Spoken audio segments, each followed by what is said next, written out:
Quando ele passar de 1 milhão, isso aqui vai ser o menor dos problemas, você fica tranquilo.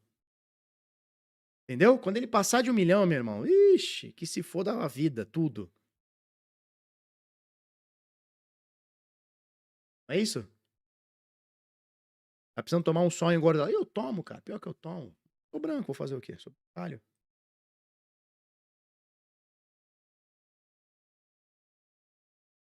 Pergunta, vocês querem falar perguntas? O carinha perguntou da Chainlink. Quer fazer pergunta? É uma ideia? Isso, aí tu compra duas dela e junta. Se bater 1 milhão, tu compra duas dela e junta, e vai botando uma do lado da outra. Aí foda-se. Aí que se dane. Até 1 milhão, a menor preocupação do mundo é o relógio. É a Nerd Miner. A chance é maior que a Mega. Não, é menor que da Mega da Virada. É mais fácil ganhar na Mega da Virada do que acertar um bloco aqui.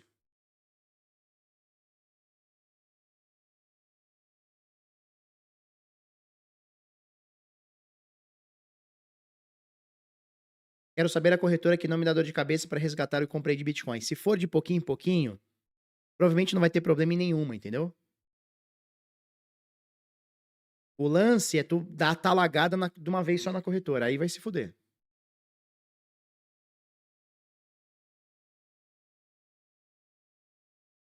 Barba, Ethereum, Solana ou mais algumas moedas que você acha que pode virar bom satoshi para os próximos anos aí. Comprei um aqui, valeu pela recomendação. Objetivo é rodar Bitcoin nas próximas décadas. Legal, Douglas. Cara, ó, eu tenho um pouquinho de Ethereum.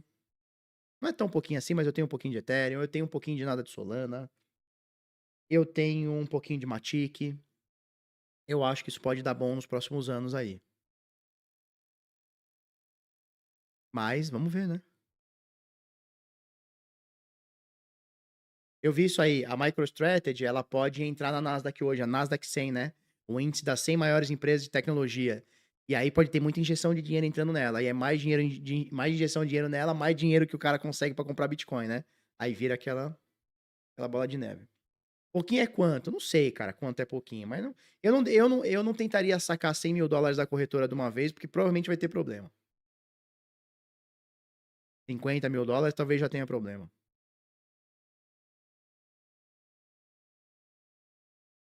Boa, Kaizen. Tamo junto. Manda o link pra nós depois.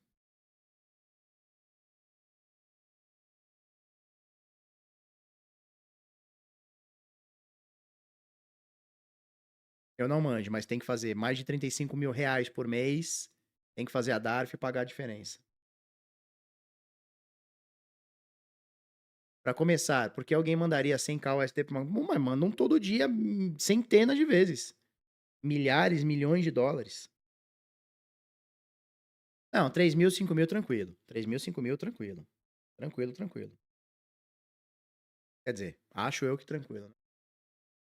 Já saquei mais do que isso recentemente de várias corretoras, BingX, por exemplo.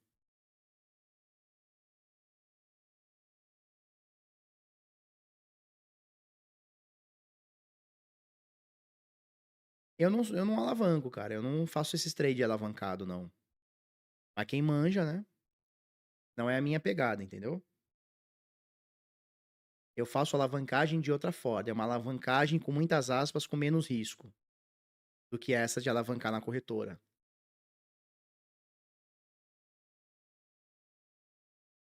Chega. Meio de. Nossa, nem vi passar o tempo. É uma horinha.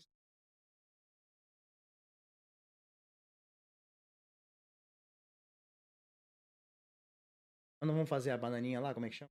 Estado de tira?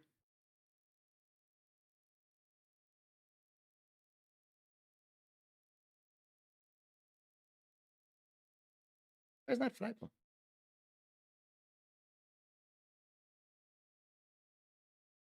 Um arrozinho top. Já sabem, né? Acabou, galera. É, já sabem, né? Já sabem, né? Foi bom enquanto durou, né?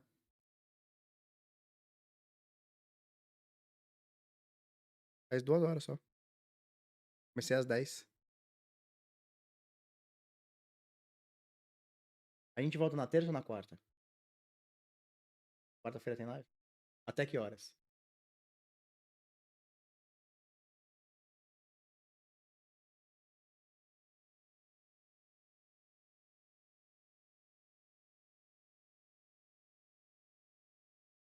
Como não ficar nessa corrida de rato eterna e nunca vende nada? Então, cara, o lance é, por que que tu vai vender o Bitcoin e pegar o real que valoriza menos, que desvaloriza mais que o Bitcoin? Entendeu? Esse é o dilema do Bitcoiner, né? Porque é óbvio que todo mundo quer fazer o lucro, né? Pô, o carinha comprou lá em $1.000, tá? Chegou em 100 mil, porra, ele quer fazer esses vezes 100 que ele meteu, né? Agora, ele vai trocar por o quê? Por um dinheiro que desvaloriza, que é o real, o dólar, o euro e tal? Você entendeu qual que é o lance? É, a pessoa tá falando que tu é fiscal de live, querido. Querida, minha piroca, pra bater 1 metro, falta quanto? Fala a verdade, minha piroca, pra bater 1 metro, falta pouco, uns 70 centímetros só, né? 70 centímetros? Hein? Hein? Falta quanto? 70 centímetros, mais ou menos. Centinha. 68, mais ou menos. Hein? Então, ó, quarta-feira eu volto, tá, turma? Tá bom? Ela falou que é 95 centímetros que falta. Caralho. Caralho.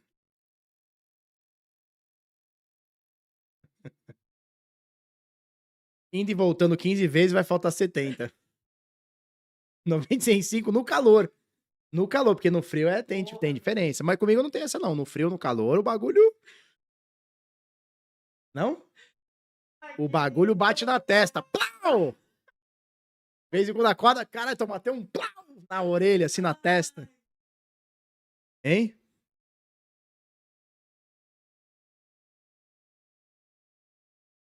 Show? 5 centímetros. É 5 centímetros fixo, no frio e no calor. Não, pô, 5 centímetros. Não, pô, que isso, cara? Que isso, cara? Minha piroca é da boa. Show? Turminha, ó, ela tá aqui do meu lado, ela não vai sair daqui, então eu vou ter que encerrar. Nos vemos quarta-feira, 8h30 da manhã, se tudo der certo, Deus quiser, Ele quer. Um beijo, um queijo, até quarta-feira e tchau, tchau.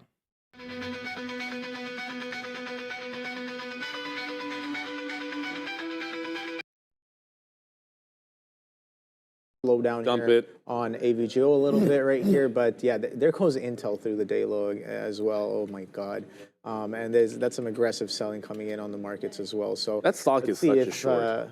sorry, which one? Intel's just such a short. Yeah, I mean, it seems like for the past few weeks, or even, I mean, how far can you go back? Since we've been doing a little bit of a backside, sell-off, at Intel, you can just be looking for places to sell, and if and when that kind of turn comes in, it has been nice more often than not on Intel, it would seem, but that's a little bit of a retrospect. Again, I've been periodically getting involved with it, getting comfortable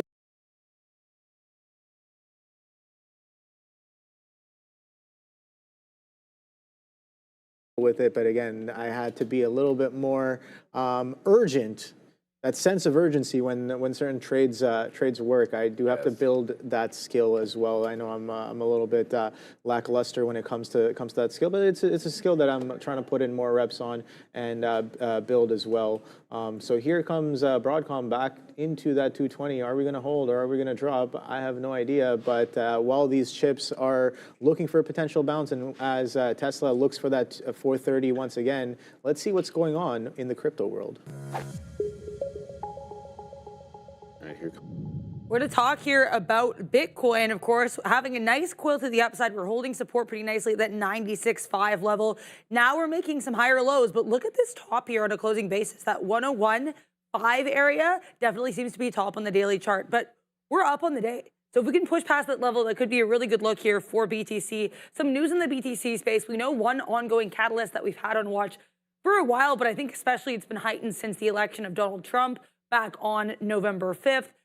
We've had a lot of, I guess, things on watch here with regards to what's going to happen with crypto on a legislative basis and with regards to a potential treasury. So we actually had legislation being introduced in Texas yesterday to establish a strategic Bitcoin reserve, which would enable the state to start building this reserve by accepting taxes, fees, and donations via Bitcoin. So that's going to be an interesting look. The Republican state representative here that vied for this was basically saying that because inflation can impact investments, a strategic Bitcoin reserve would actually be a, quote, win-win for the state. So we'll have to keep an eye on that story. But either way, interesting to know that we still have a lot of Bitcoin legislation on watch.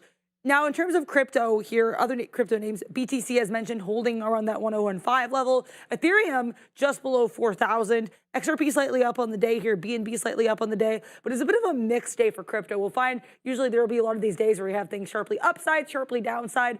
Right now, Bitcoin trying to take a little bit of a breath before the weekend. Make sure to like and subscribe. And back to you guys. Thank you very much. Ooh, I like it. Hit that like, hit that subscribe. And we always talk about being patient in trades. And this is one. I'm now out of Palantir. The market just bounced off theoretical. The NASDAQ just bounced off a trend line, and Palantir just broke the trend line down. So I'm now out of it. But the plan of action was a failed break at 75.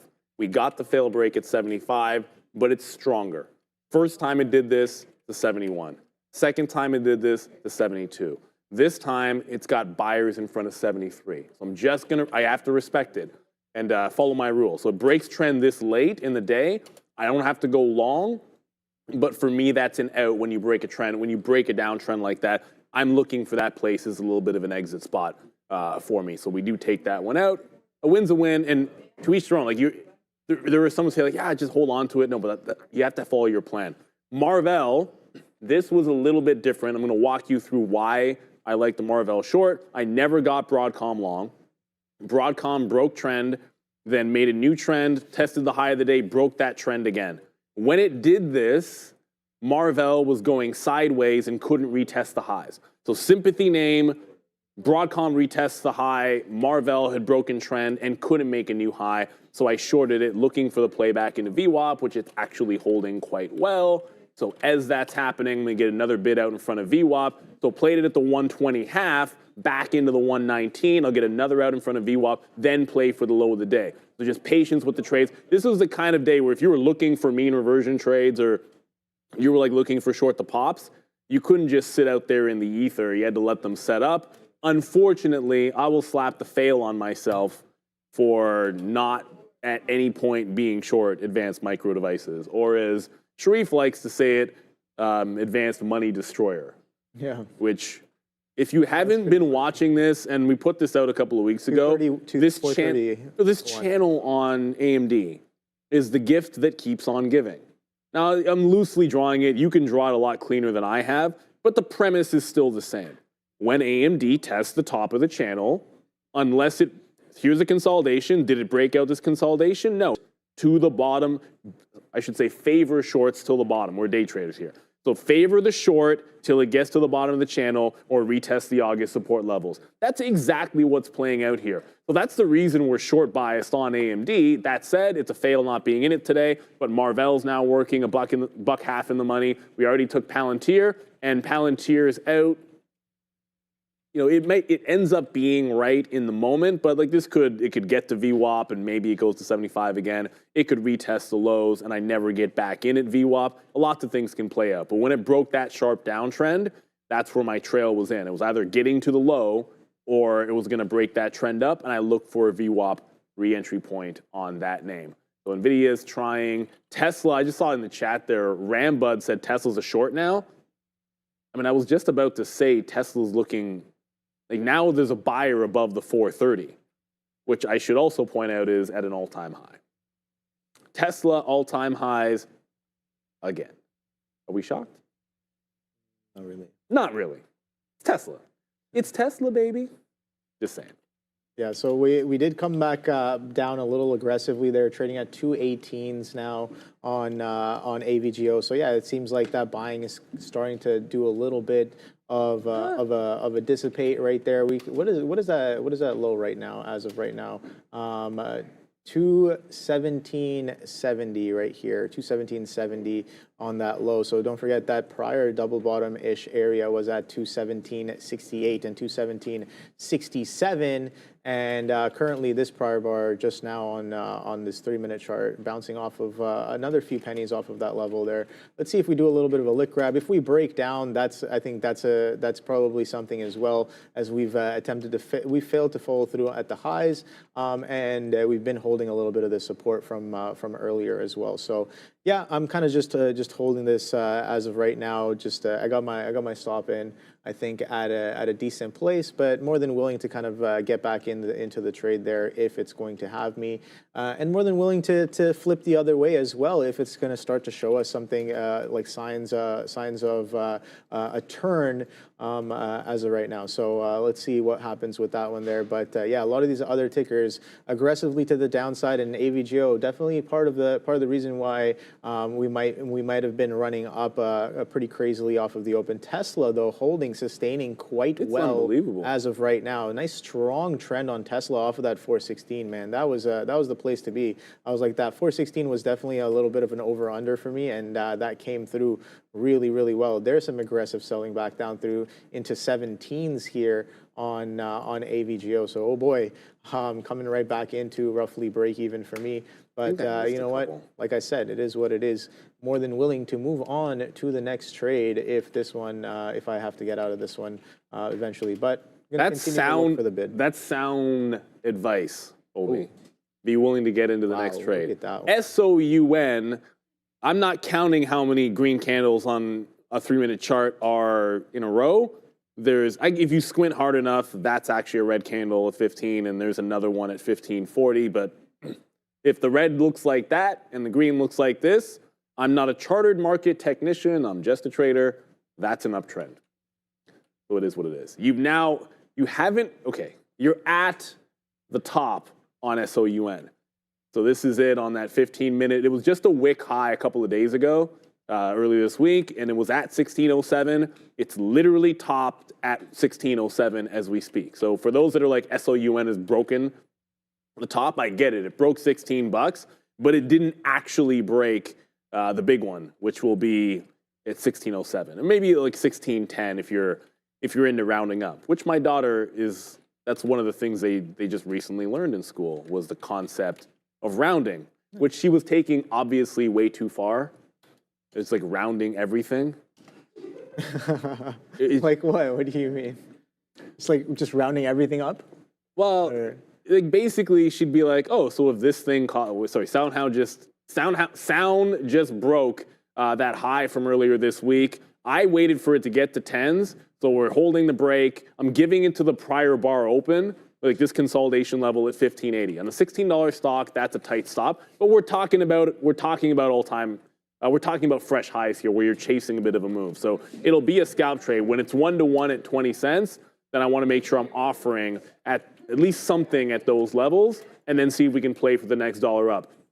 No, basically she was taking prices that she would see in like a store, and then just be like, okay, so I want this gift, like whatever it was. Let's say it was like $87. And then she'd be like, okay, well, you need to give me $100 so I can buy it.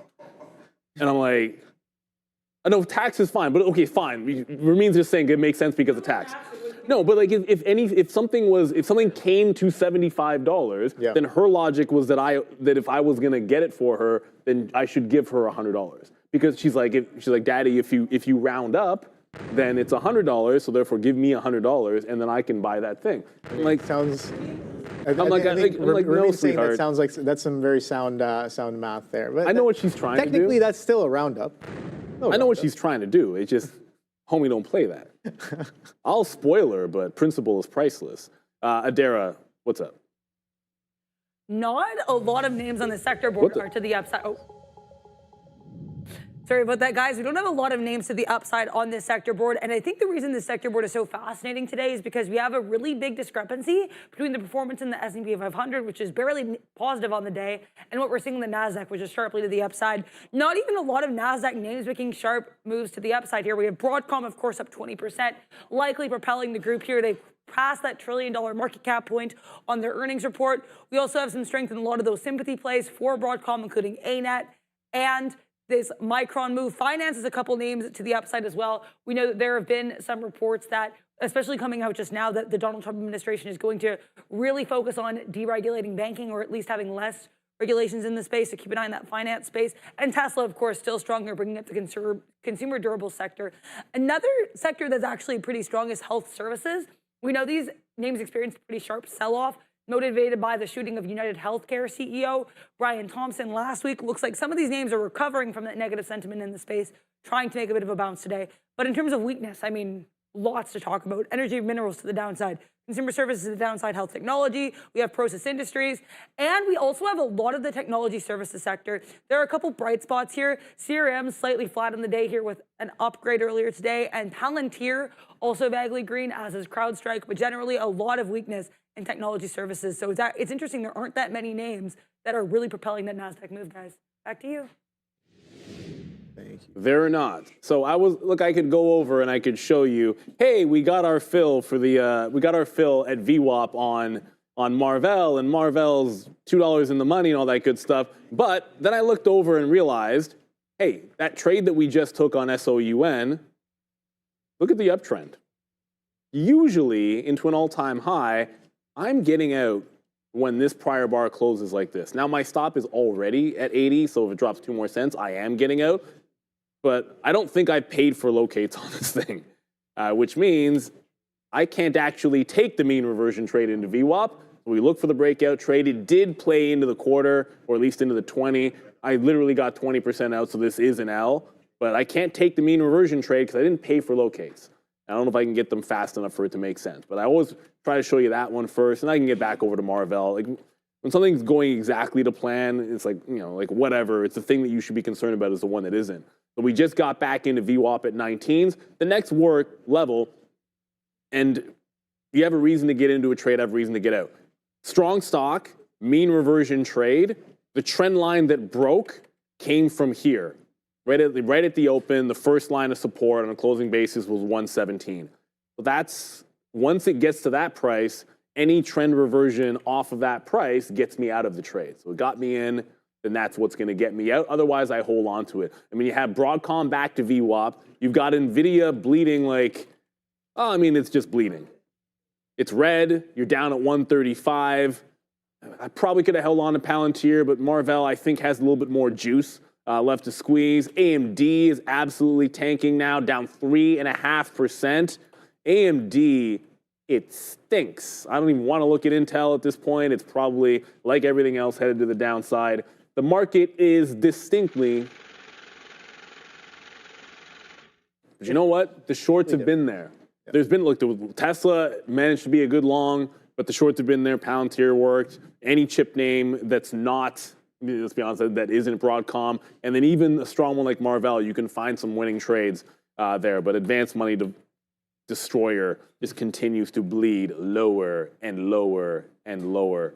Yeah, that channel bottom, by the way, I'm not saying we get there today, but at this point, we're getting to the bottom of this channel before Christmas on AMD. And it's literally lining up with the August panic low.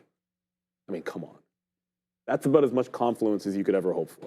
Yeah, definitely some decent confluence there. Oh boy, this market, man, this is absolutely wild. The market tanking off of that. So yeah, that little bit, I was like, oh boy, that bid up on that, what is it, second 15, third 15 minute. I was like, all right, is the bid here yet? Nope, not yet, as we crushed those day lows right here on the NASDAQ. And then now maybe are we bouncing off of 21,750? I have no idea as of right now, but a little bit of a VWAP hold here on AVGO. Tesla, that Tesla flushed off of a false break, like the first false break of that, or not really a false break, first back through of that 430 didn't really work. We got back above, we went to about 31 and some change, and then we're pulling back into 427 right now. VWAP sitting in and around 424, 70s I have here on this chart. I'm sure it's a slightly different on other charts, but that roughly that area, right,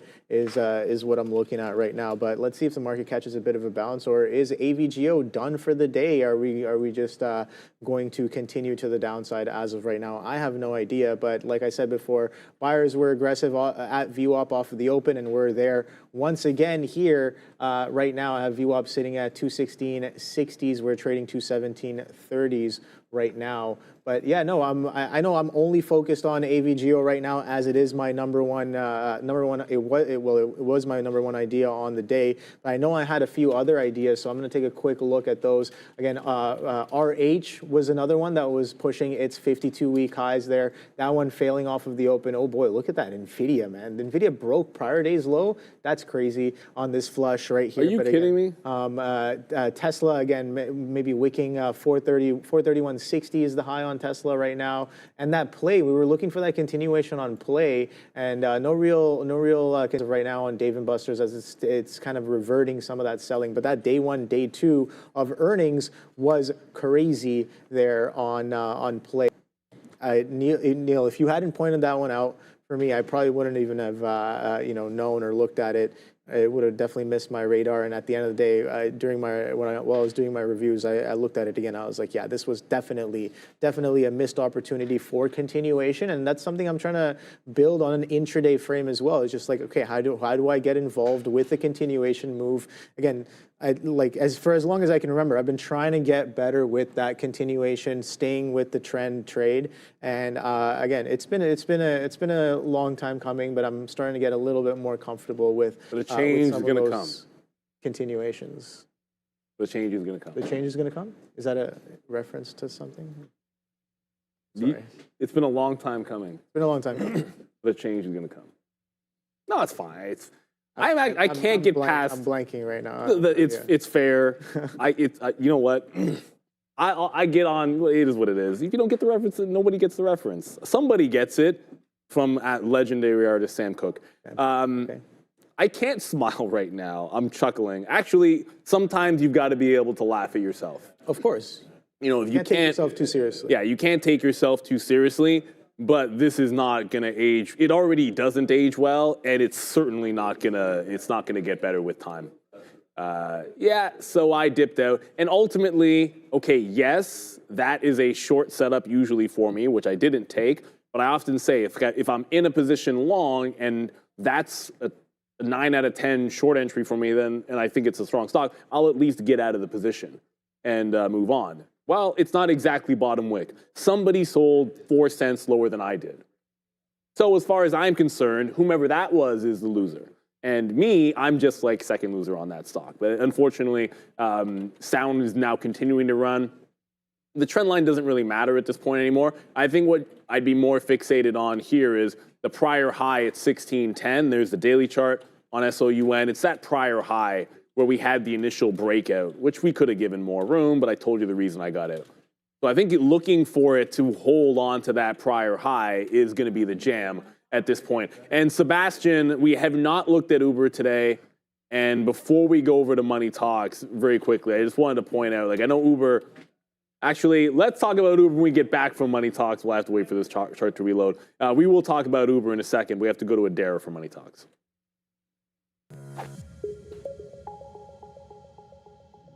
Really quick catalyst here before we get to Money Talks as well. Not sure if this is going to move any stocks, but I guess you could keep an eye on Tesla here because the SEC, I'm seeing reports here, the SEC has extended the timeline for Elon Musk, who is, of course, the CEO of Tesla there and also the owner of the X, to respond to the settlement offer in the Twitter or X probe until Monday. And if Musk does not respond to the SEC, they'll have to proceed to a well submission, and there might be a new settlement discussion. So keep an eye here on some of these Elon Musk-related names as the SEC apparently extends its timeline for Elon Musk's response with regards to that Twitter probe from that sale a few years back. Let's take a look here at the DXY, which is making quite a double bottom here on the daily chart, or in that 105.70 level. We cleared previous resistance here on that 106.45, I guess, and making a higher high. Now the next frontier for us to pass would have to be that 107.45 level. It's worth noting here, we're on track for our 6th straight green candle here for the DXY. We had a few pieces of economic data this morning. Slightly stronger than expected import and export data. It's worth noting, as of right now, 96.9% of participants here, according to the CME FedWatch tool, are expecting that rate cut to come through, the 25 basis point rate cut to come through at the next Fed meeting, which is going to be December 18th. So we have under a week now to see what Fed Chair Jerome Powell will be saying at 2:30 p.m. during the press conference. Of course, we get the decision about half an hour before that. So that's going to be the main Fed thing on watch here. Next week, we do have some economic data, retail sales data coming through on Tuesday, some S&P PMI data coming through on Monday, some housing data on Wednesday ahead of the big announcement. Back to you guys. So I promised Sebastian that we would look at Uber. And Uber is still, penalty box, let's just call it, like it's testing the lows, but at the same time, I don't want to call it out completely because the market's testing low. So at this point, the NASDAQ might be green, the ES is red, but its chart just looks like the NASDAQ. So you haven't made a fresh bottom on the daily yet. And I've said this like last week, the August low wick, this is where I'm sort of convinced we're headed to on Uber. Like this support was at 57.58. And then you go back into that panic August day, that's where the buying came in, then accelerated after that. So I'm looking for this to lose $60, and then the buy zone comes somewhere in the mid to high 50s on Uber. And it's showing you exactly that setup. Rejection of the bounce, green candle with a rejection high yesterday, ends up closing at the low. Then you have another gap up, which rejects the lower high and is trying to close back at the low. I think, to me, all signs are pointing to it at least minimum testing 60, if not breaking it. And then I think the buy is in the mid to high 50s where it happened before. I like those August lows. I feel as if anyone's willing to panic when that day it felt like the worst was happening in the market, when those buys came in, there's a lot of people anchored to that price area. And just most stocks aren't getting back there. So the fact that you have Uber testing it potentially next week, maybe today, you have AMD testing it potentially next week, outside chance. Same thing on AMD. No, I hit enter so fast. I just type in AMD and it's not a New York stock. So I was just looking at a New York stock. Apologies there. Here's what I'll do. I'll just pull it up on like a black chart or something to show you what AMD is doing, because suffice to say, this is a very, very steep trend down. They get dumps at the open. I was looking pop and fade off of pre-market highs. It just literally dropped, lost all the bid, came back in, wicked 130. You're headed to 125 bucks at this point. The short that I have on is in Marvell, as that continues to go now 2.5 in the money. And Marvell was a strong stock, don't get me wrong. But it did the mean reversion, it held the lower high, and then the key here was it was sympathy to Broadcom. When it held and tested this lower high, Broadcom was testing the actual top. So following Broadcom, breaks trend, Broadcom goes back to the high. This does not get to a higher, get back into the top. So it's got a little bit of weakness in it. I can short it. I shorted at the 40s with a stop literally just, it's like 120.90 was its local high, 121 stop. So you're risking like 60 pennies, and now you're getting the pullback ideally into this 117 on, I almost said Broadcom, on Marvell. So the market's attempting to bounce. We'll see if it does. And I just saw the others. These dip buys of NVIDIA never fail. In the long term, I agree. Today, you got to pick your spot. Yeah. It matters where you dip buy the stock. Seems like we're probably headed, like 135 was our lowest close of the week. So that's where we're headed now. And then the bottom underneath that on NVIDIA was like 134.40-ish. I think that's kind of where you'd look for a mean reversion at this time of day, but let the market, if you're short, let it breathe. Let him cook. Right now, the shorts are cooking. Yeah, the shorts are definitely cooking there. That pullback off of that 430 on Tesla is working beautifully as of right now. We're coming right into a VWAP right now, 425.80s testing, and the NASDAQ also kind of near its lows right here. 21,736 we're trading at as of right now here, and just holding on 6,050 here on the ES. So yeah, a little bit of a puke action right here off of that strong bid. Again, we might be rejecting that 21,900. Yeah, so maybe is that equivalent to a 22 test? Yeah, maybe. I have no idea, but let's see where this market can come in and take us. Oh, there's a little bit of a stacked offer there. 216.70s here on AVGO. So maybe now we do a little bit of breakdown. I have no idea, but let's see if we hold any sort of level here in and around this VWAP as of right now. But I think, yeah, the biggest kind of push in the trade was in the morning session right now. But right now we have breaking news with Adara. What's up? We have Eli Lilly here. Initially, we had a positive catalyst on this name earlier, LLY, with regards to the fact that one of its, I guess, Crohn's disease drugs is potentially up for approval in Europe. Now we have here, you see a little bit of volume spike to the downside. So apparently there was an Ozempic study here that found a small number of patients with vision loss. So apparently some risk of potential vision loss here with Ozempic, which, by the way, worth noting, Ozempic is actually not Eli Lilly's weight loss drug. That would be Novo Nordisk's. But keep an eye regardless on LLY and NVO with that news. Let's pull up NVO here. It's also a name on the NYSE. Yeah, Novo Nordisk selling off quite a bit more significantly on that catalyst because, again, Ozempic's actually its drug, but keep an eye on these weight loss drug makers with regards to the study that found small amount of patients experiencing vision loss after taking them. Back to you guys. Oh, that's no good. I'm not a doctor. As a matter of fact, I was I'm more of I was always more of like a numbers math guy in high school. So in biology class, let's just say I always made sure I had the best lab partners in biology. Yeah. And my two go-to lab partners, both of those dudes are like, I knew both those dudes. One guy is like a killer surgeon. Sick. The other dude is a lawyer, lives up in a doctor lives up in Rosedale. Nice. Chilling. I knew at the time, man. You just wouldn't know. You know what I'm saying? Like I'm not one of those. But that's not good. I mean, losing sight is not good. And the problem with Eli Lilly and Novo is they've made such a big run, and then now they're on the back end of this crazy GLP run that they're on. Is look at what's happening. This is like this was an unbelievable stock. Like, don't get me wrong. Like, it's one of the best performing names I have in the last 2 years in my personal. And it's underneath the 50 period, holding underneath the 50 period, double rejecting the 200 period, and now it's working into a downtrend. Like, this is now a somewhat downward trending stock in a more short-term look on Eli Lilly. Yes, it's got great support. We pointed this out, that it had the great support at this 700 to 720 level. And it bounced there. But it lost to 50 in the 200. And it's about to make the death cross, as some like to point out. The 50 period's about to cross the 200 period SMA on that daily. Market is continuing to, the market is now officially tanking. NVIDIA, I just keep typing with an aggressive New York. NVIDIA just lost 135. Marvell's now down at the 117, so we're 3 in the money on Marvell. I said once it got to 117, I put a new trailing stop on that bad boy. But we started with a lot of strength in this market. One of the first signs that we were going to lose it was NVIDIA and AMD not following with these stronger chip names. 3, 2, 1, and now I can hit enter again. So Marvell getting to that 17. It's now got a new trend line since VWAP. If it can manage to close above that, I will exit that short for the win. Bearded Warrior trades. You're right. DXYZ for a SpaceX launch. I'd be careful with a stock like this on a day where risk is coming off. On a Friday where you're getting a lot of higher risk names and growth names pulling back, I'd be careful with DXYZ. That's not a very bullish looking chart.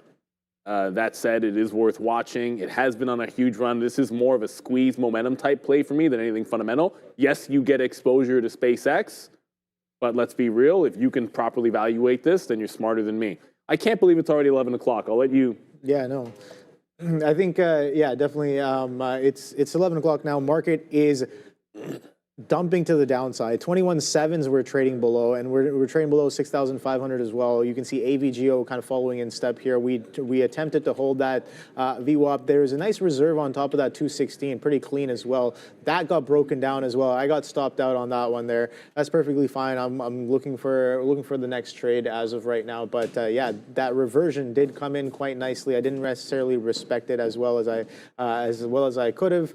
But again, next trade, let's see if the bid kind of picks up there. Low a day on this ticker off of the open is sitting at 211.11s. The anchored right now is sitting at 212.60s. So see what we have in store with the learn to trade session, and we'll see what AVGO is going to be doing when we come back at 2 o'clock. We have a special treat.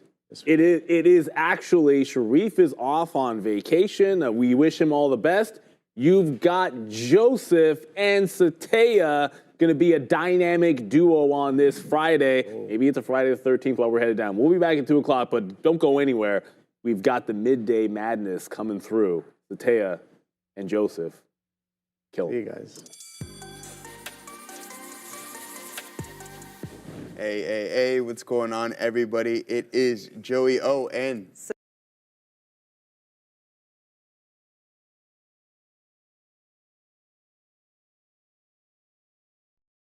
it is Joey O and Satya. the crypto queen herself is in the building. What's going on, Satya? I'm good. How are you, Joe? I'm good. What you got going on for us today? I know you got a nice lesson and everything. So how's everything been? It's been good. I've just been relaxing, for these past couple weeks. But today we are getting into a crazy lesson. We are going to get into dynamic share sizing. So, should we just get into it? Yeah, you know what? We're gonna go over some of these top performing sectors. It is a little bit of a bleeder today, and then we're gonna jump right into the lesson. So, guys, you know we like to do the win place show when it comes to the top performing sectors here, guys. It is a little bit of a tough one so far on the session as the market is starting to pull back. So be wary of that, guys, and don't try to pick any bottoms with a falling knife on this one because it is a little bit of a bleeder. We have the overall sectors, it's weak. We don't have too many in the green here, folks, but we are getting a little bit defensive. So in first place, we have the utilities, Satya, up a whopping 0.3% on the session. Not very much now, is it? Then we got consumer staples in second place, up about 0.17% on the day. And then healthcare in third place, up about 0.04, not even 0.1%. Yes. So it seems like a little bit of a weak one. What do you think? It looks hella weak. I'm looking at that, and that grid is just all red. It's all red. It's red across the board. 100%. There's some blood in the streets. But yeah, you got the lesson to it, so let's jump right in. For sure. Awesome. So yeah, I wanted to talk about dynamic share sizing. So when people start trading and learning about risk management, it is often believed that taking the same size for every trade is... Sorry, there's something going on with my screen. 1 second here. So I'm going to put it off to you, and I'll be right back. No problem. You know what? I never did roll call, so we're going to jump back, and we're going to do some roll call. I'm going to scroll up a little bit here and say what up to everybody. So what's up? Frank Handy, Fernanda Villa, Denver Trades, Alvin Johnson, Sean Higgins, Stephen Howard. Oh, that's my family's main name, Higgins. Way to go. Nice on that one. Marvin, Ronnie Rodriguez, Roaring Pity. Good to see you in the chat, as usual. Vin, what's going on? Bear versus Bulls. Good to see you back. Glad to have you back in the chat there, my guy. Patrick G as well, too. Then we got the Mighty Men of Valor. Okay, loving that one. Ike Release. Paul, what's going on, my friend? I know you like Walmart as well, too. You're always going on about Walmart. So let's see how the staples hold up today. Piper, what's going on, everybody? Bebot 5000. Nephew with Capital, always in the chat. Good to see you there. ADL. Our buddy across the pond, what's going on? Adam DeLuce, the big one. Luis Lugo, Smooth. FX Options, love it. Let's go. Jose Gonzalez, what's going on, everybody? And Vivid Distortion. Hey, we like that one. We like Vivid Distortion. And yeah, everything's rolling over there. Yeah, everything's good to go. I'm just going to shout out a couple of people. Shout out RVRSL. Shout out Rubicon. Howdy to you guys. So sorry about that. But going back in to the lesson. So when people start trading and learning about risk management, it is often believed that taking the same size for every trade is the key to maintaining and growing an account due to having very defined risk amounts. However, I would argue that having uniform risk for every trade is stunting your growth and P&L as a trader. So don't get me wrong, it's great to have a predefined risk, right? But these percentages help you from losing more than you intended to. And I find that a lot of people, they tend to go with the risk levels of 1 to 2% of their account's capital per trade. However, the problem with this is there's an implicit expectation that you will be right the majority of the time, which is not always a good mentality to have when trading. Losses are inevitable when trading, and crazy enough, you can still be profitable as a trader with 30 to 40% win rate as long as your profits outweigh your losses. So today we are going to get into the importance of dynamic share sizing.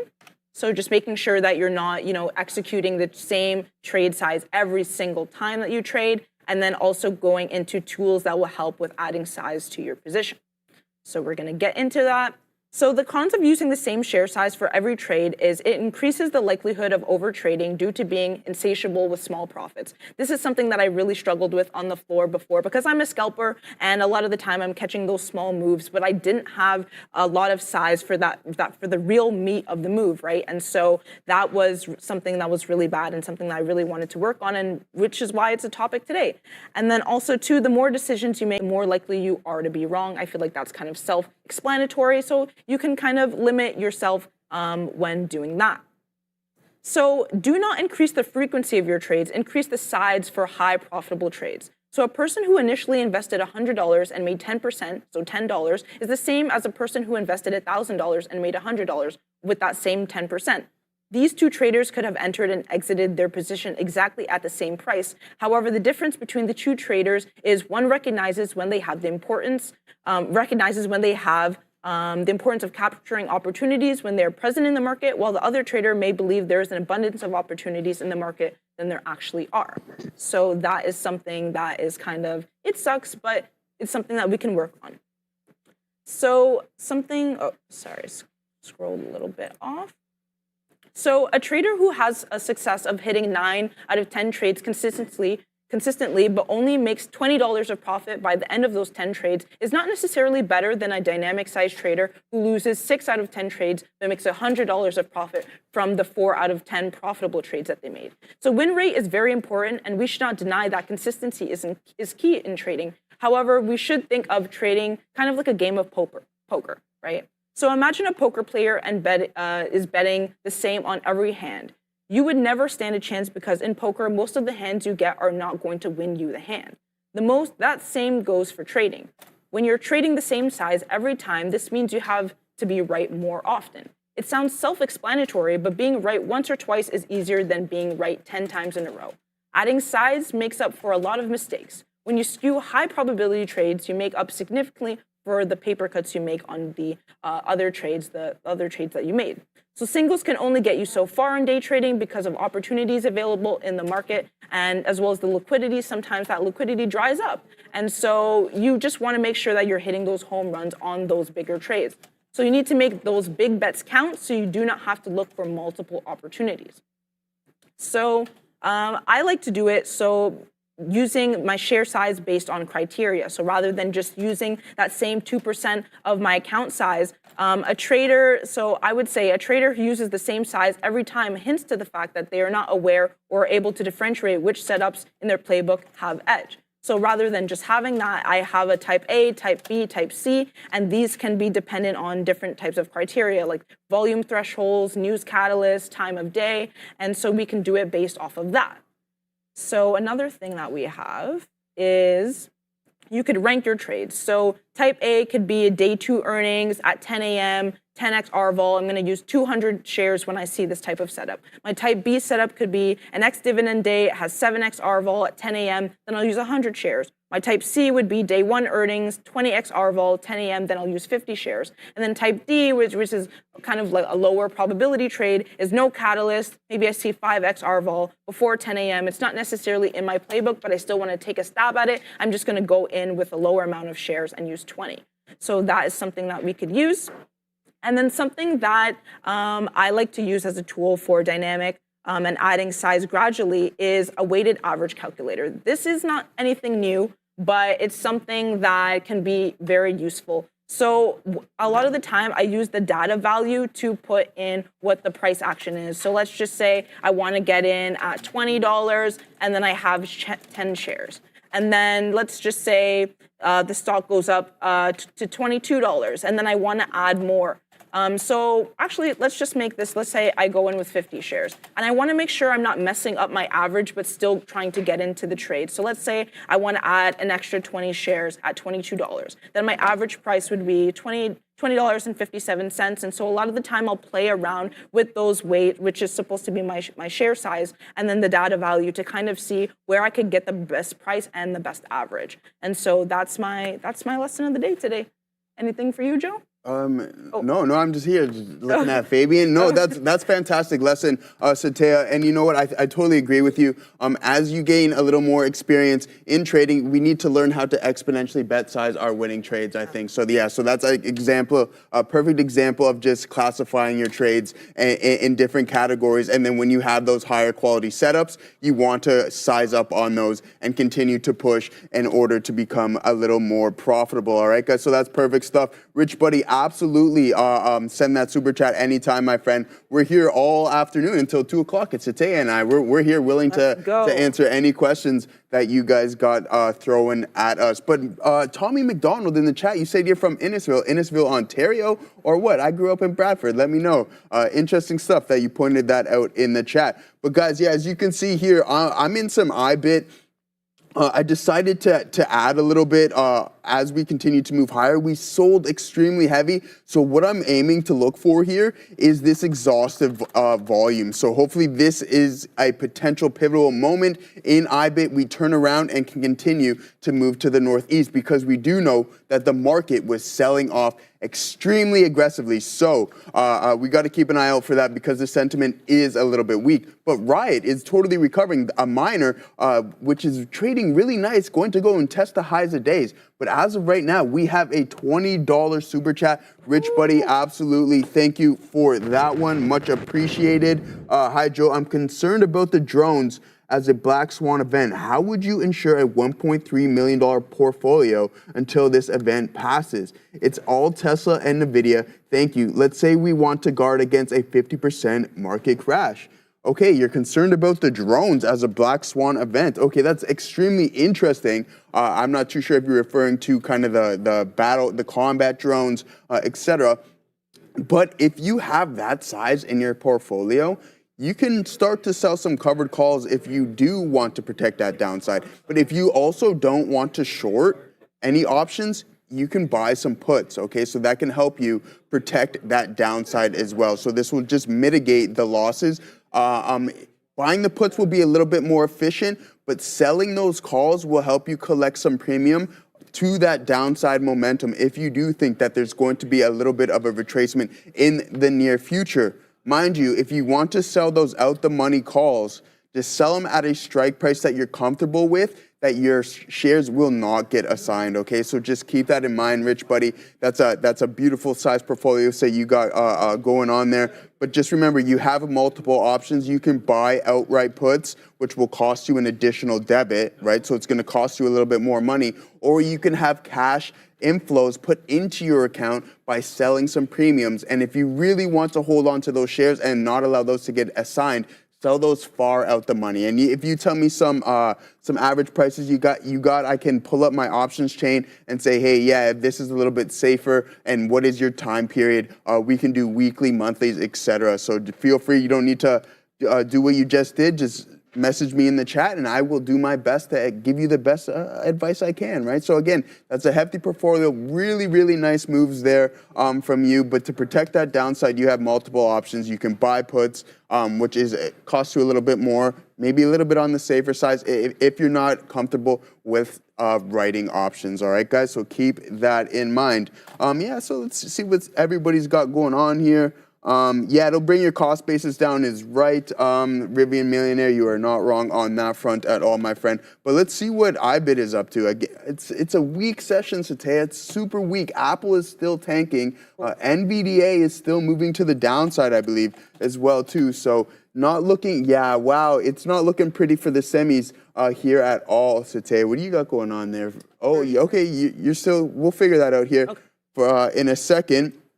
But yeah, I mean, hey, listen, NVDA, I think it's still continuing to rain on the parade, unfortunately. So with this, it carries so much weight that it's going to drag the overall markets down with it. And that seems to be the case so far, all right? So just keep in mind, you don't want to catch any form of falling knife with NVDA so far right now, just because of the overall sentiment. And I wanted to point this out as well, too, on the SPY, is that, look at this. I don't like this type of overhang.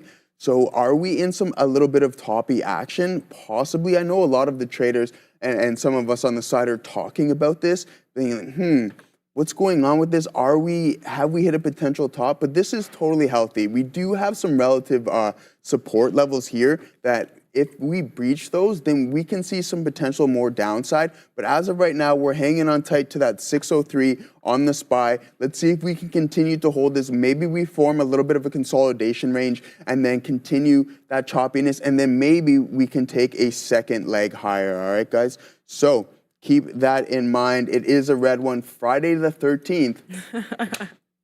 No, it's granted. It's bloody. You can't ask for anything more, I guess. No, I'm looking at this NVIDIA trade right now, and you guys know me. I love NVIDIA, but she's just looking nasty right now. Like, it's that 130, that 139, that 140, I feel like has been a significant level for a couple of days, Joe. Like, I don't know if you've noticed, but like yesterday, it hit that 140.20, or sorry, not yesterday, but on Wednesday, it hit that 140.20, and then again, and in the pre-market, hit 139.90, and then we're just coming down. And honestly, it looks like it wants to recover, but I still think it just hits the 9 EMA and then possibly continues down. I'm looking on the 3-minute. If we go here on the hourly, a bus stop level that I'm looking at is around 131.81. So that looks like it could possibly come in here. I feel like it really needs to break this 133.76 for a potential little bit of a recovery there, but right now, not looking too great as well. Like, that looks horrible. Something else that I was looking at was Walmart. Let's see what Walmart is doing. I've been looking at it for a couple of days here just because of the talks with the tariffs and everything like that. I thought that it may affect the retail sector as well. And so it looks like here we had this wick at 9:30 and then not too much volume going on as of right now, but I'm looking at a break of 94.53 for a potential continuation of the long here, just because I like the fact that it's holding that VWAP level. It's kind of holding tight to that pre-market, but hopefully we do see some volume later on today. And then gonna take a look at the QQQs, still bleeding, same as the SPY, kind of looking the same as the NVIDIA chart. So it's not looking great. I am looking, let's see what you guys are looking at. AMD long off the lows. Let's see what AMD. What do you call it? Advanced money destroyer? Yeah, advanced money destroyer. Right, it's been living up to the name, no doubt about it. Yeah, that looks the same as like the QQQs, NVIDIA. That's insane. The semis are looking pretty nasty right now. So I would say, I don't know, as a long, I'm not a person to time the lows, to be honest. I don't know if you're better at that, but I feel like me attempting at these prices, I would kind of like keep taking a stab at it without really knowing where to risk off of. So I wouldn't say that it's not ripe yet for the long, I would say. I would say maybe wait for a little bit of a break at that 127.37, see what it does at that 9 EMA level, and if we can break that and then also break a VWAP around 128, that would look a little bit better for me, but looking pretty bearish. How about you? Yeah, no, absolutely. Satya, I like how you pointed out, it's like the lows isn't something that you like to pick off, but I did this here on iBit, but I like what you pointed out on Walmart, because I'm seeing something identical on Walmart compared to iBit. So if I seen this earlier, I would have been like, thanks, Satya, for pointing this out. But you pointed this out perfectly. But you see that bottoming tail candle with that large volume? Yeah. So to me, this is kind of like an exhaustive signal for me, right? So I like to see the identical situation going on with Walmart as that we've seen in iBit. So as you've seen, we had that massive sell-off and then that exhaustive volume sitting in and then that hammer-style candle being printed. So I'm like, that can give me an indication that maybe we are ready to turn around in price. So I really like that you pointed out that in Walmart, because I love Walmart. I would love to get into Walmart for the long term, right? Do you like it as a day trading stock, though? No, it's not the best intraday trader in my opinion, but from a long-term perspective, you can't go wrong with it. No, you can't. Walmart, I feel like that is one business that's not really going to go out of style within like 5 years. No, it's going to be there. It's America's darling. America loves Walmart, no? No, exactly. Yeah, exactly. When you think about America, you think about Walmart and pajamas. Yeah, exactly. So Walmart is exactly that. I think America loves Walmart. So again, from a staple standpoint, that's one of the companies. And we did have Costco's earnings last night as well, too, which was absolutely phenomenal. So that is is still trading higher, I believe, as well, guys. So keep in mind. But one thing I want to point out here, Satay, and I was going to ask you because I heard before that you have more Ethereum than you do Bitcoin. Absolutely. Yeah.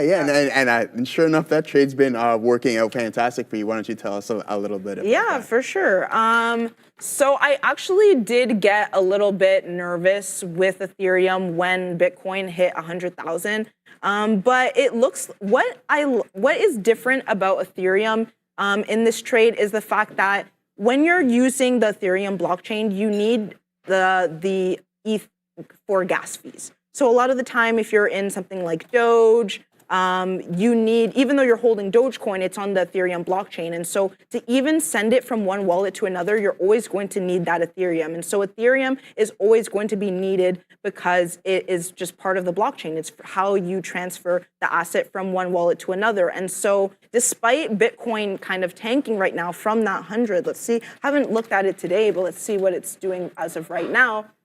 Okay, so it's right at that 100,000, but when I was looking at it a couple of days ago and when it went to around 90,000, I was just like, oh, we really need to hold above this level. But it went to 92 and then it's wicked up and it looks pretty strong as of right now. But with Ethereum, I think that it still has room to go to the upside. And so I'm still waiting for another break of that $4,000 mark. And if we can get that, I think that Ethereum's going to 6,000. I think that we can get there pretty comfortably. A lot of people say, what about the psychological level? What about 10,000? I think that might be a little bit too much to ask for as of right now, just because it's the end of the year. We already had that Trump pump. I feel like that kind of brought everything up. And so I think about the market also psychologically. It's the holidays. A lot of people are starting to take profits. They're going on vacation. And so I think about things like that. So I think that by the end of the year, we might die off a little bit. But I think 6,000 coming into 2025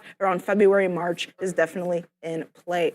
So that is what I think about Ethereum. If we look on the higher time frame on the 6 month, the all-time high was 4,869, around there. And so look at it from a higher time frame. Like on this 6 month slope, we broke through this level, 2,452. That was in July. And then we're just like highly trending up. It did hit this 9 EMA level around 2,274 within the last 6 months. But notice how it just got to that level and then it wicked up here. And I think obviously the all-time high is going to be a resistance level, but I feel like it won't be for long. I don't feel like it's just going to get to this level and then wick down. I feel like we have a little bit of a retracement. Maybe we get up there and then we go back to 4,000 again, but then we really need to hold that 4,000, and I feel like if we hold that 4,000, 6,000 is inevitable. I like that. Yeah, 6,000 being the next target. And I mean, I'm just looking here at Ethereum myself as well too, up a whopping 65% at the high from that breakout range from that 2,600 level. So congratulations to you. That's a nice one. So it's working good. I got in at 1,800, so still holding strong. Hey, still holding strong. Diamond hands over here. So yeah, no, congratulations on that trade. That is wicked. And is that, okay, yeah, we briefly, I think it looks like we touched past the all-time highs there. Is that a genuine wick there? Did you see this, Satya, this wick that I'm looking at here? Was that genuine? Did you see that price action in real time or you don't know? When was that? I think it was the 5th of December. So that's a really big wick there. I didn't see that. No. Yeah. So maybe it's not, but it might be genuine. I think it might be. So, and then it sold off heavily. I think it might be associated with that Bitcoin day as well too. Yeah, it is. So yeah, I think that is a genuine move. So it did touch all-time highs there. Really good look there. But Rich, buddy, so I pulled up the options chain for you. And what I did was just something simplistic. And I noticed that you said in the chat that you're not too familiar with executing orders on options, but just from an NVDA standpoint, because you mentioned that. So if you just want to buy the at-the-money put right now for some short-term duration, 70 days is the expiration cycle, you're looking to pay about just under $1,000 on that. So $9.30 from an option standpoint just to protect that downside. So you need to ask yourself, are you willing to pay that if NVIDIA isn't going to continue to depreciate, okay, over the next 70 days? Now, I'm going to go I'm going to go far out of the money for you, okay? And I'm going to select the 10 delta put and see what you can collect in 70 days from that standpoint, okay? So let me pull it up here real quick for you. And it is around, yeah, so you wouldn't collect that much, only about $1.15 on that one. So you really have to think about which one is better for you. Again, you would receive less premium. It costs significantly less, right? It's a credit, but then if you really want to protect that downside for the next 70 days, then it's going to cost you a little bit under $1,000. But as of right now, we are off to Adara, folks. Keep an eye here on some of these social media related tickers, namely Meta and Snapchat. I also have Google and Apple up here. Basically, what I'm seeing here, apparently a letter is circulating with key House lawmakers warning Apple and Google they must be ready to remove TikTok from their app stores on January 19th. In case you missed it, January 19th is the day that basically TikTok will be banned unless there's other action taken. So keep an eye on META and SNAP. We know they can move on news regarding the progression of that TikTok banner embargo. So watch out for some of these social media tickers, as well as GOOGL and AAPL. None of them are reacting too much, though, as of right now. Back to you guys. Yes.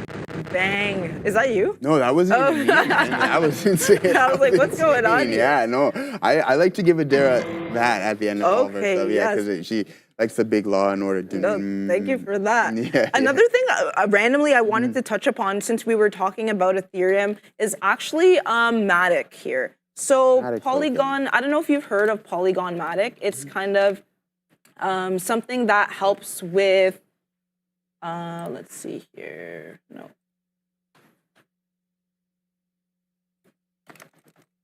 Matic. Matic token. I know they're always talking about Matic token on CNBC when I listen to him, Polygon and Matic token. Yeah. So it's supposed to be like an extension of the Ethereum blockchain to help with transaction to make sure that they're faster. And so I find that if you miss the Ethereum move, I feel like Matic is kind of a next one to be looking at. I actually got in. I got a little bit early. I got in at 70 cents here, and so it dipped to around 50 cents. But what I like about this is the fact that if we look on a higher time frame here, if we look on the weekly, even though it is kind of on a downward slope from here, what I'm looking at here is the fact that it hit these lows here around 32, and then it's around the $60 mark. So it's already done about 100%, within a couple of weeks here. And so I like the look of that, but I'm really looking at the break of this level, $1.16. And so it is a little bit far off, but I still feel like getting in here, just accumulating can be, a good play for the next bull run because Ethereum's going, Bitcoin's going. And if Bitcoin hits, 110, 150, I think that, Matic will have some life and continue forward as well. And so I think that, if you're looking for something where you really want to get in early, because I got in early with Ethereum too, and I feel like, sometimes it's harder to get in later on in the move, but if you want to catch kind of the bottom of the move, I feel like this is good as well because it's near those lows, and I feel like there is less downside risk there. Yeah, no, beautiful stuff there. So I'm going to ask you this: I know you like cryptocurrencies, so are you favoring more of the alternative coins, so like altcoins compared to Bitcoin and whatever that may be? Because I know you're familiar with the altcoins. I'm not too much. I bought a little bit of Doge back in the day. Oh, no. Yeah. And that was it from an alternative standpoint. That's all I really invested in. And some Shiba because you can get the millions of coins too, right? Yeah. But again, there's an infinite supply on that front. So it was fun. I know some people that made some decent money on that one. But again, do you prefer some of the alternative coins over Bitcoin? Yeah, when I was doing research on Bitcoin and cryptocurrencies as a whole, I think it was around 20 or 30,000 when I was looking at it. And I've said this before, but I wanted just a full cryptocurrency. I didn't want kind of just a fraction of one. Yeah, right, because I wanted to capture the whole move. And so I don't necessarily all the time like altcoins just because I feel like sometimes they're hard to read. But I feel like with confluence of like Bitcoin moving 100,000, they always follow Bitcoin because it's the same asset, right? And so I find that it makes more sense for me to kind of get in the altcoins, at least in this bull run or this season, because, you know, we already have Bitcoin moving, and so the other ones should follow suit as well. So I feel like it makes more sense to kind of load up on coins where you can get a lot. You can get 100, 200, 300 coins. And then if it's moving in the same percentage, maybe not necessarily in the same way, but the same percentage or more, I feel like it makes more sense. You give a little bit more of it. I like that look. I looked at, and I guess with the new administration coming in as well too, it is bullish for cryptocurrencies. So yeah, I really like that look as well too. So maybe I'll have to take a little bit more of a deeper gander into some of these altcoins there, guys. Yeah, continue to let us know in the chat. Satya, we started last week a new poll. So we are now collecting a sample set as a collective unit here, going long or short SPY. So we're going to set that up shortly as well too, to see we're on a little bit of a tough streak as a collective unit here, Satya. So we're not doing too good. So as you can see, we're collecting our data, now coming back to about roughly break even, up a whopping three whole paper dollars there as a unit. So it's been a tough stretch, guys. So let's hopefully we can get back on the right track and continue to log some of these trades. But yeah, guys, here I wanted to point this out.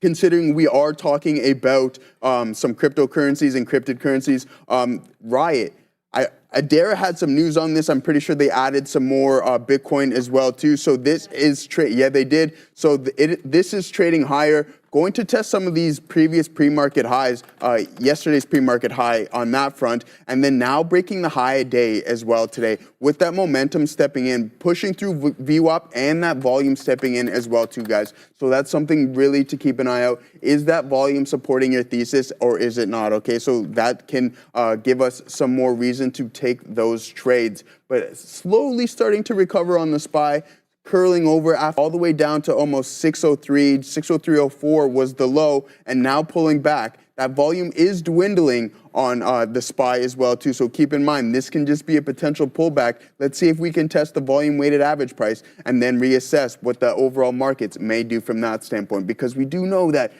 NVDA just continuously raining on the parade.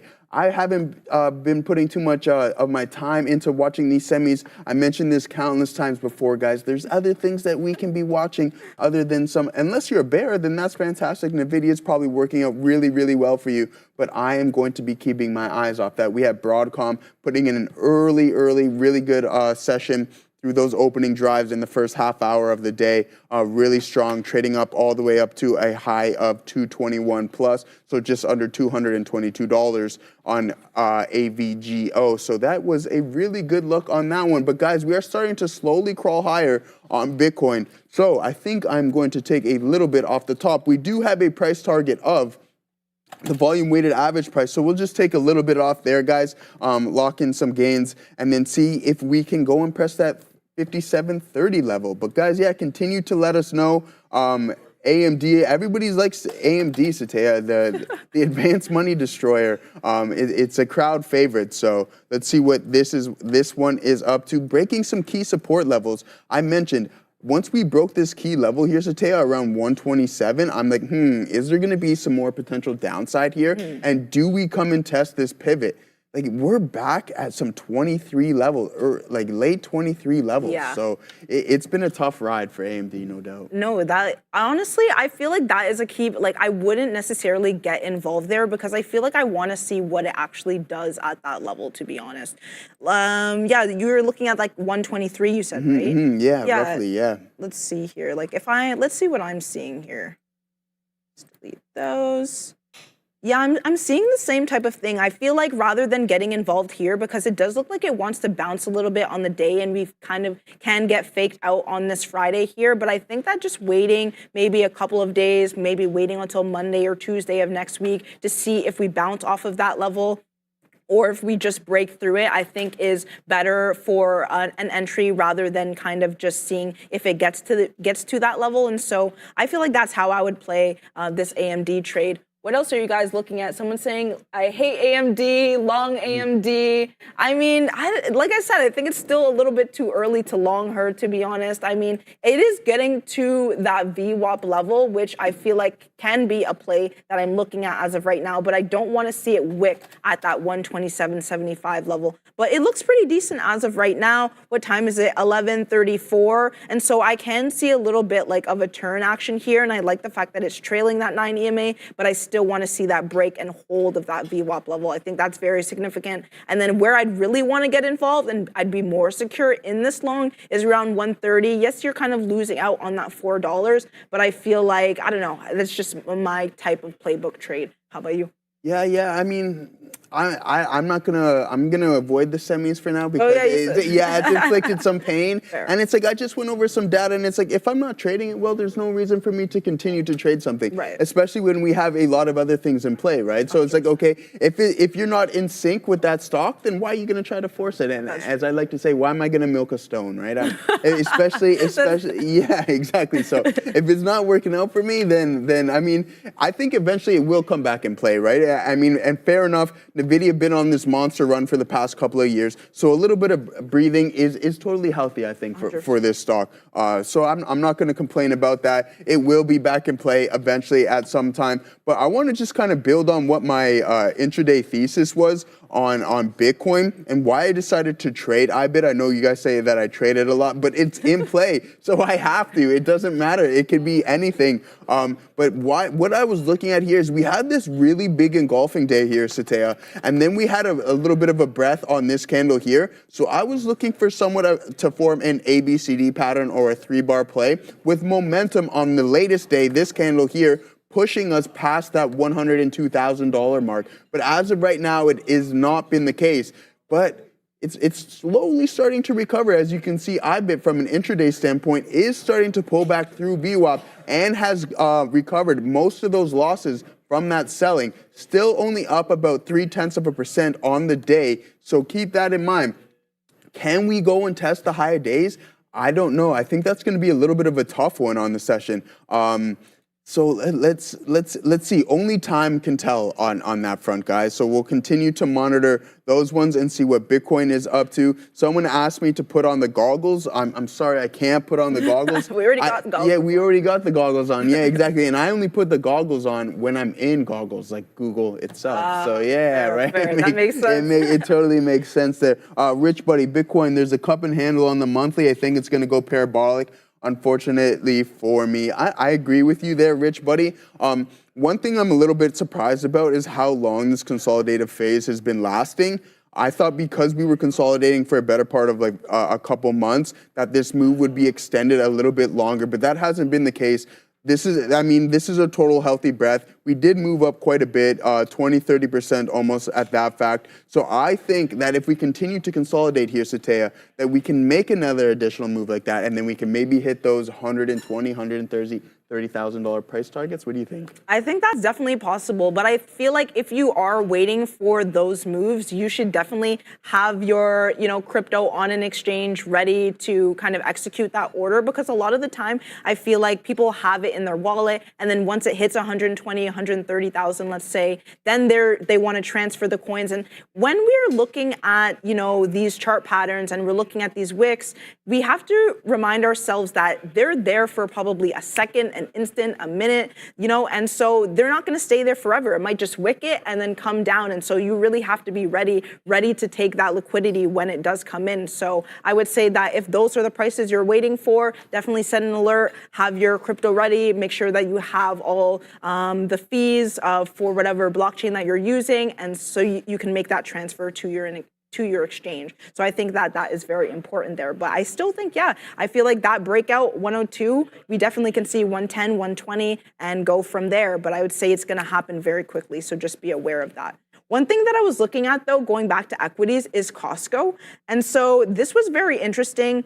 Why I was looking at it was because it was on my trending ticker list. So a lot of the time, I like to look at these trending tickers. I like to see what's in play. I like to see if my setup is, setting up here. And so what I really like is the fact that it hit this 990 mark. It held VWAP. So it just wicked it there.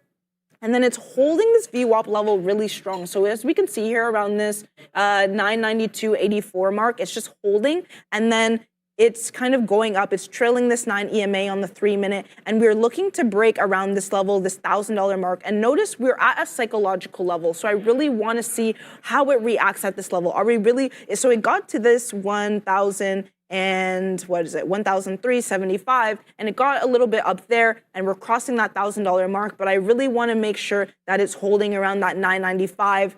So for the continuation of the long, so that looks really decent as well. But if it could hold that 1,000, I'm still convicted in this trade, even though it had the strong, move up from 972. I still think that the momentum may be there if we can hold that $1,000 level. But we do have a super chat. I don't know if you shouted it out, but Willis Addison, a round of vegan beer on me. SWNG AVGO 200 and 205 calls into earnings up over 1,000% after selling at 9:46 a.m. Humble and hungry. My day is over. Shout out to you, Willis Addison. He's talking about options. So do you have any outlook on that? Yeah, let me see. Is that on this? Is that on the super chat? Okay, exactly. we're gonna come back to the super chat right after we get back from Adara. We can go over earnings quickly. We also have some breaking news. Keep an eye on IEP. Apparently, there's some circulations here that Bill Ackman is short this company. We also have WBA on watch, seeing some things circulate here from Sky News. Apparently, Sycamore is arranging debt funding for its deal to buy Walgreens. We had Wall Street Journal reporting a couple days ago here that Sycamore Partners is looking to buy the company. Now, apparently, they've lined up $10 billion in financing for that WBA deal. So watch out for WBA as well as IEP with those catalysts. Now we're going to talk about some earnings written down here, including Broadcom. Broadcom, to be fair, just fair warning, the tape on this is pretty violent right now. There's a bit of a range here between that 215 and just shy of 217 level, but definitely be cautious of this one. They did announce an earnings beat here, EPS beat here, but actually a sales miss. They reported 14.05 billion versus 14.091 billion expected. However, this is a significant increase, though, above last year's number, which came in at $9.295 billion. So this reaction could just have to do with the fact that we had about a $5 billion increase on a year-over-year basis. Their Q1 revenue guidance was a little weak, $14.6 billion versus $14.612 billion expected. So more or less in line, but a little bit below estimates. They also increased their dividend by 11%. And it's worth noting here, they had a record fiscal revenue for the fiscal year. So 44% increase to $51.6 billion. And their AI revenue grew by 220% year over year to reach $12.2 billion. For context, they actually said earlier their goal was $10 billion in AI revenue for the year. So great look for AVGO. What about Costco here? Costco, we got wholesale numbers here of 3.82 for earnings per share. That is a beat. Sales also a beat here for COST. It's worth noting here as well, we had, I guess, a good look here for the company. Their earnings results included a $100 million tax benefit. Net sales up 7.5% year over year. Comparable sales up in all of the regions, including their e-commerce sales. It's also worth noting the CEO, Ron Vacker, has had a couple fun, I guess, metrics of his own. Apparently, their pharmacy business grew 19%. Here, they also, it's worth noting, apparently 1 million deliveries were completed in Q1, and their bakery division reached new records of 4.2 million pies being sold there in the 3 days prior to Thanksgiving. So CEO Ron Vacris with some fun metrics. Earnings are next week. It's going to be really light the first few days, but Wednesday, Thursday, Friday, we're going to get a whole slew of earnings. After the bell on Wednesday, we're going to be getting Micron and Lennar. Thursday morning, we'll get Accenture and Darden Restaurants. Then Thursday after the bell, we'll get Nike, FedEx, and BlackBerry, completed with CCL, Carnival, reporting earnings before the bell on Friday. So that's an action-packed earnings week in the last 3 days. Back to you guys. Hey, guys, the poll is up. It's going to be me on the afternoon rundown, not Sharif today. It's going to be your boy Joey O. So make sure you get those votes in the chat. Did you vote for something yet, or? I did. I voted for the Q. Oh, the Qs. Oh, it was. I diverted. You know what I said? Let's see what the overall index is. Okay. But we also have AVGO up there, as well as Bitcoin. So IBIT, the ETF, the BlackRock ETF, seeing record inflows. So guys, get those votes in. Make sure you vote, and then we'll take it from there, and we'll see what we're going to talk about on the afternoon rundown. But as of right now, Satya, what do you got going on for everybody? Yeah, I don't typically trade this, but GME is moving. This is insane. Yeah, oh, this looks okay. insane. It was on my trending ticker list. I was just flicking through it. And so it had this wick here at, what was it, around 11 a.m., which is really distinct because it was right at 11. And then we just break through VWAP very distinctly, which is very interesting. And so I think that it's really struggling with this 2869 level. But if I do see a break of that, I think I'd want to get involved. This looks very interesting. This is the level that I really want to see more volume coming in here. I like the fact that it broke through that VWAP. Just look at that strong 3-minute candle. It went from 28.35 to 28.55. So that is pretty significant. 20 cents in 3 minutes is pretty wild there. And so yeah, we are rejecting off that 28.70, but I still think that it's holding strong. And look like how this candle is looking like it wants to close above. And so that looks really interesting. And I think that something I want to keep note of. If we look here on the higher time frame, let's see here on GME. Yeah, this is really distinct as well. If I'm looking on the weekly here, I can see that it's trailing that 9 EMA very distinctly. It wicked here around 27.10, got down there, and then it's holding up pretty strong as well. Another level that I'd be looking at is if we zoom in here, I'm looking at around this opening price here around 29.05, and so I really want to see it get above there and hold above there. So that looks really interesting. And then also too around this 29.69 level, this was a local high here on Monday, July 15th, and so I think that looks really decent as well. How about you, Joe? Yeah, you know what? Everything you meant, like Walmart and GameStop, I always have to take a look after and see what's really going on because I like that other perspective as well too, right? So that's a really good look, Satea. As of right now, it reported the other day. So hey, let's see what can go on. Meme crazy. And if Roaring Kitty decides to tweet, and we never know when he's going to tweet. True. Anything can happen with GameStop. So if that volume decides it wants to step in, I know there's a lot of people expecting that and want this to continue to go higher and possibly reach that $65 mark. And I think this was the day where I know Obi and Neil were talking about this, was when he put on that stream and he started, he didn't say anything for the first 30 seconds and his arm was in a cast and it was absolutely hectic. We didn't know what was going on. I thought my screen was frozen for a little while because he didn't do or say anything, and he was late to the dance as well too, Satea, I'm pretty sure on that one. So hey, let's see what GameStop can get going. But NVIDIA still crawling lower and lower, potentially going to go and test those lows of days. This is raining on the parade. And I'm going to say it over and over again. I think that NVIDIA has been raining on the parade because we know that we have been making all-time highs on some other stocks. Satea, like Tesla hit all-time highs the other day. Meta, Amazon, Google, Apple, everybody was making all-time highs. And NVIDIA has been just kind of chopping around in a range. So we got to keep our eye out on NVIDIA and Jensen Huang because I think we should be continuing to crawl a little bit higher on that front. And I was looking at some small caps as well too. He's rubbing off on you? Yeah, he's the gappers, man, because he's got everything roaring. He's punching keys and things are flying 100+%. So it's like you want to get in on some of that fun, you know what I mean, right? So we have to keep an eye out on that. But guys, we're gonna come back and talk a little bit more stocks right after we get back from Madeira. We're just gonna, hi Fabian there. We're just gonna watch out here for Amazon as we do have the union, apparently Teamsters, announcing they voted to authorize strikes at 2 New York Amazon warehouses as reported by the union itself. So this is actually a story that was floating around a little bit a few weeks ago. So we knew this was a possibility, but it looks like now these strikes at Amazon warehouses in New York have been authorized by Teamsters. Of course, with that in mind, AMZN on watch here, guys. Back to you. Yeah, Yannick, thanks for that in the chat. Appreciate that. I'll be sure to get on that, no doubt. But yeah, let's see the basket case. Yeah, we like, I don't know, Roaring Kitty, he had some crazy options. I forget what he had. Do you remember what he had in unrealized gains? I think at one point it was a ridiculous amount of money. Remember. It was it was hundreds of millions of dollars, I'm pretty sure, of unrealized gains via options on GameStop, which was absolutely insane. So wild. it's Would you take profits? Be real. Like if you saw 60 million unrealized, are you just that's it, it's done. We're You're cashing out, you're retiring? We're cashing, it's done at that point. You know what I mean? We're gone. So I'd be You probably never see me again at that point. He's going to Bahamas, Cayman Islands. Yeah, anywhere at that point. Yeah, but no, all fun and games, guys. But yeah, continue to let us know what you're looking at in the chat. What are you looking at, Satya? For sure. I'm looking at Uber right now, and I was looking at a possible recovery, but this just looks really, really bad as of right now. Not really seeing the volume. We did have a little bit of a bounce here at 60.40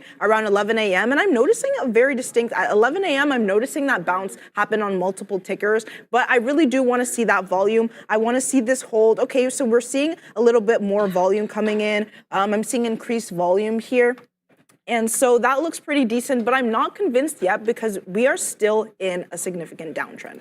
And so, like I said, I'm not really a person to time the bottom, even though this is not necessarily right at the bottom, but I want to see more of a recovery here. And I feel like that doesn't happen until we cross here around this $61.15, $61.10 mark. And so if it can get up there and hold that VWAP, then I'll be convicted to get in. I am seeing more volume here happening, but let's just see what's happening on the tape. I feel like that might give me a little bit more juice here to see what's going on. So I'm looking at the tape here. I'm seeing a lot of kind of let's see. I'm seeing a lot of ones on the tape. I'm gonna filter it to go, let's see here.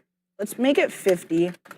See if I see a little bit more action. I'm seeing pretty consistently 500 shares, 100 shares. So the buying is coming in. So I don't think that is an issue here. And so, yeah, that volume is coming in. I think that's more confirmation here. And I was looking at this candle, this volume candle, and it was just shooting up here. Just visibly seeing it, I can just see that the volume's coming in, it's trying to hold, but I want to make sure that I'm not seeing resistance at that 61.04 level, which is that VWAP level that it previously struggled with. So that is what I'm looking at on Uber. But what are you guys looking at? Let me know in the chat so that we can go over it for you guys. Someone's saying FOMO on sound. Let's see what sound is doing. Someone was saying it was up 19%. Oh my goodness. Oh my gosh, this is insane. Wow. See, I love these high breaks, but I feel like I don't even want to weasel my way in. I mean, if You're not gonna weasel. You're not gonna.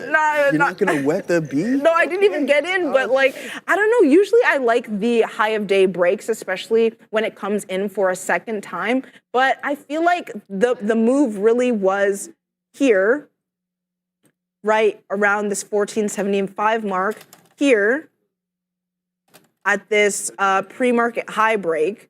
And then, I mean, you could get in here. Maybe you can, if you're trying to get in at this market price, 16.45, maybe you can risk to the bottom of this candle. It looks like it's coming in hot though, or even the bottom of this candle, 15.55. But I don't know, I feel like I just have to be content with the fact that I missed this move. And so I'd rather just look at a ticker that kind of has my setup rather than just FOMOing in, because I know that if I punch in, it's gonna be in drawdown. That's just that.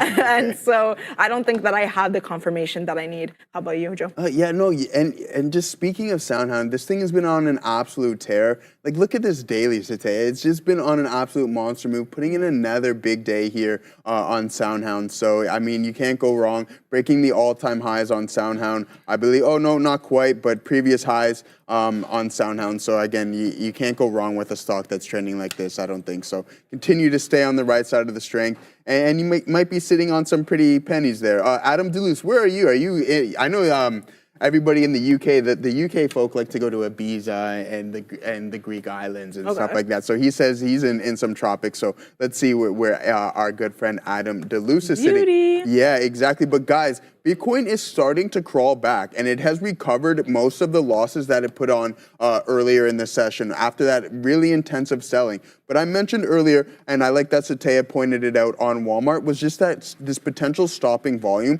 and that's exactly why I got into the position.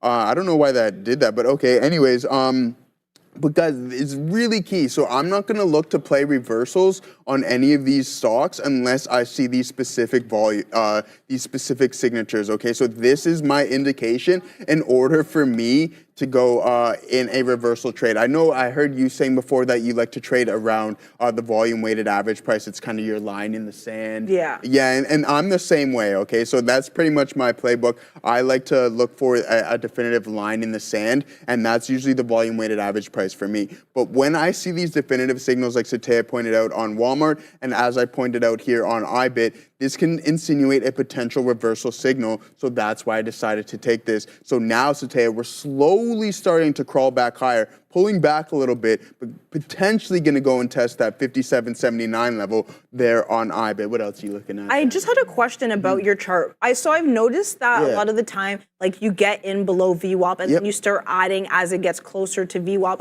And I noticed you're really good at like timing those bottoms, which I'm not really necessarily great at. So like, what do you use as kind of a level for you to get in and be so precise with your entries? Yeah, so that's kind of exactly what I was just pointing at here when we did our volume price analysis lesson there, and I was showing everybody in the chat what was going on and what I'm specifically looking for. It's these isolated volume signatures with an indecision like a doji candle, so at an extreme. So if we're at an extreme high or at an extreme low, I'm going to look for that volume influx that can possibly insinuate that this is stopping volume or igniting volume, all right, depending in what direction you're going. So that's why I have the, when I see these, I like to add into them because this can kind of dictate that, hey, we're going to slowly crawl higher. Right. But it's this volume and the candle prints that give me those signals and those confirmations to say, hey, we've either reached a top or a bottom, and that's where I base the trade. So I usually don't pick bottoms, but when I see these signals is when I try to take those trades on. Okay. For sure. Yeah, that looks really good. I'm gonna steal that from you. Thanks. Absolutely. But that's why I pointed out to you on Walmart, because that's what I'm looking for at all times. So we'll pull back the Walmart chart up and we'll use this as an example, because if I were to seen this earlier, then this would be like, hey, this can possibly dictate that we can turn around, that a potential bottom is put in, and then the price may turn around. And it would be the same if it were to be an inverted hammer candle or a shooting star, whatever you would like to call the doji. But it's that indecision candle combined with an extremely large isolated volume signature. So this is picture perfect to me. You have that outstanding volume compared to all the relative volume prints with that hammer candle at a low. So that's like, okay, maybe are we possibly turning around here? And sure enough, that has been the case. It's been trending higher for the rest of the session. And then the exact same thing happened here on iBit as well too. I have the entry kind of on there, but you can see that it's somewhat of a hammer candle with that isolated volume signature at an extreme low. So yeah, that looks great. Thank you so much for that. I hope you guys were listening. You dropped the golden nugget, golden ticket. Like, come on. Those are, and you'll see them time again. Now that you realize, now that you can identify them, and you see things at extreme highs and lows, you'll recognize it, and then you can just build a sample set based off of that, and you can have a good time with that. Yeah. For sure. I feel like sometimes I don't look at the volume as much as I should, and I feel like you're right. It is very distinct. It's staring you in the face, especially on that Walmart one. And so, yeah, I definitely think that is something that I should implement a little bit more in my trades. So that looks great. What else do we got here? Someone's saying Nike's melting. Let's see what Nike's doing. Nike. Let's see here. Oh, I don't really like this, to be honest. I feel like it's just too choppy for me. I like momentum trades, and so it's not looking too great. If we look here on a higher time frame, let's see what it's doing on the week.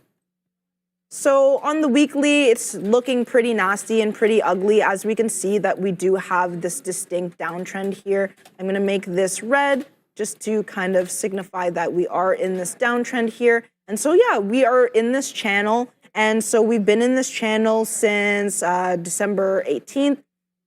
And so this, when was this actually? Of 23, wow, so that is pretty nasty. So it gets up to the top of this channel, not necessarily at it, but it's kind of in this trend here going to the downside. And so if I was looking at a dip buy on Nike, I would be looking kind of near the bottom of this channel around 63, maybe looking at an even dollar level around 60.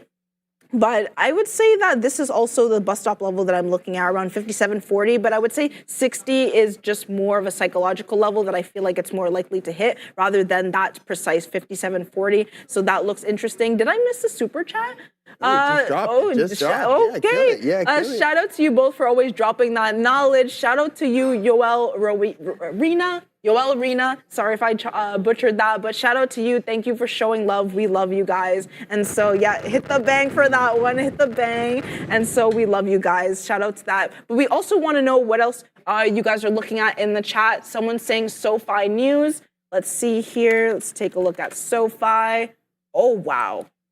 Wow, this is insane with SoFi. What is interesting about this, and I feel like I drew this line a while ago, but from October 28th, we had this distinct breakout at 1068. And so what is interesting about this is if we look here, notice how it's in this range, and then it breaks out of this range really strong. And so I would say that, I mean, can we retest these 10s, 11s? I think that is kind of a thing of the past, but I do think that a little bit of a pullback, maybe around 1380, is something that we may see if you want to kind of weasel your way in, not necessarily getting in at that market price, but waiting for that pullback. But I do think that the continuation of this long, especially for a swing trade, is looking really good right now. If we're looking for day traders, let's see what's going on, if this will load.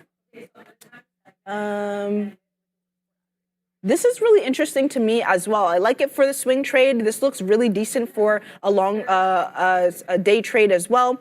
What I'm really looking at, though, is the break of the 1625. I like the day's high breaks, and so that is something that I'm looking at. If we can get a little bit above here, I would say around 1630, then I would be a little bit more convicted in this trade, just because I don't want to see a wick, the same thing that happened in the morning here around 930. I don't want to see that at all, but if I can see 1630, I'm going to go for the long. How about you, Joe? Yeah, you know what? I might look at that long as well, too. But you know what time it is today? It's 12 o'clock. Yes. So it's time for okay. All right. Not quite yet. We're not ready yet. Sorry. Jumping the gun on that one. But we'll continue to talk a little bit more. What I want to point out here, Satya, is, and I might like this. I don't know if I really, really like this. Actually, I'm going to answer a question before I jump into that. So what do you use to monitor volume, please?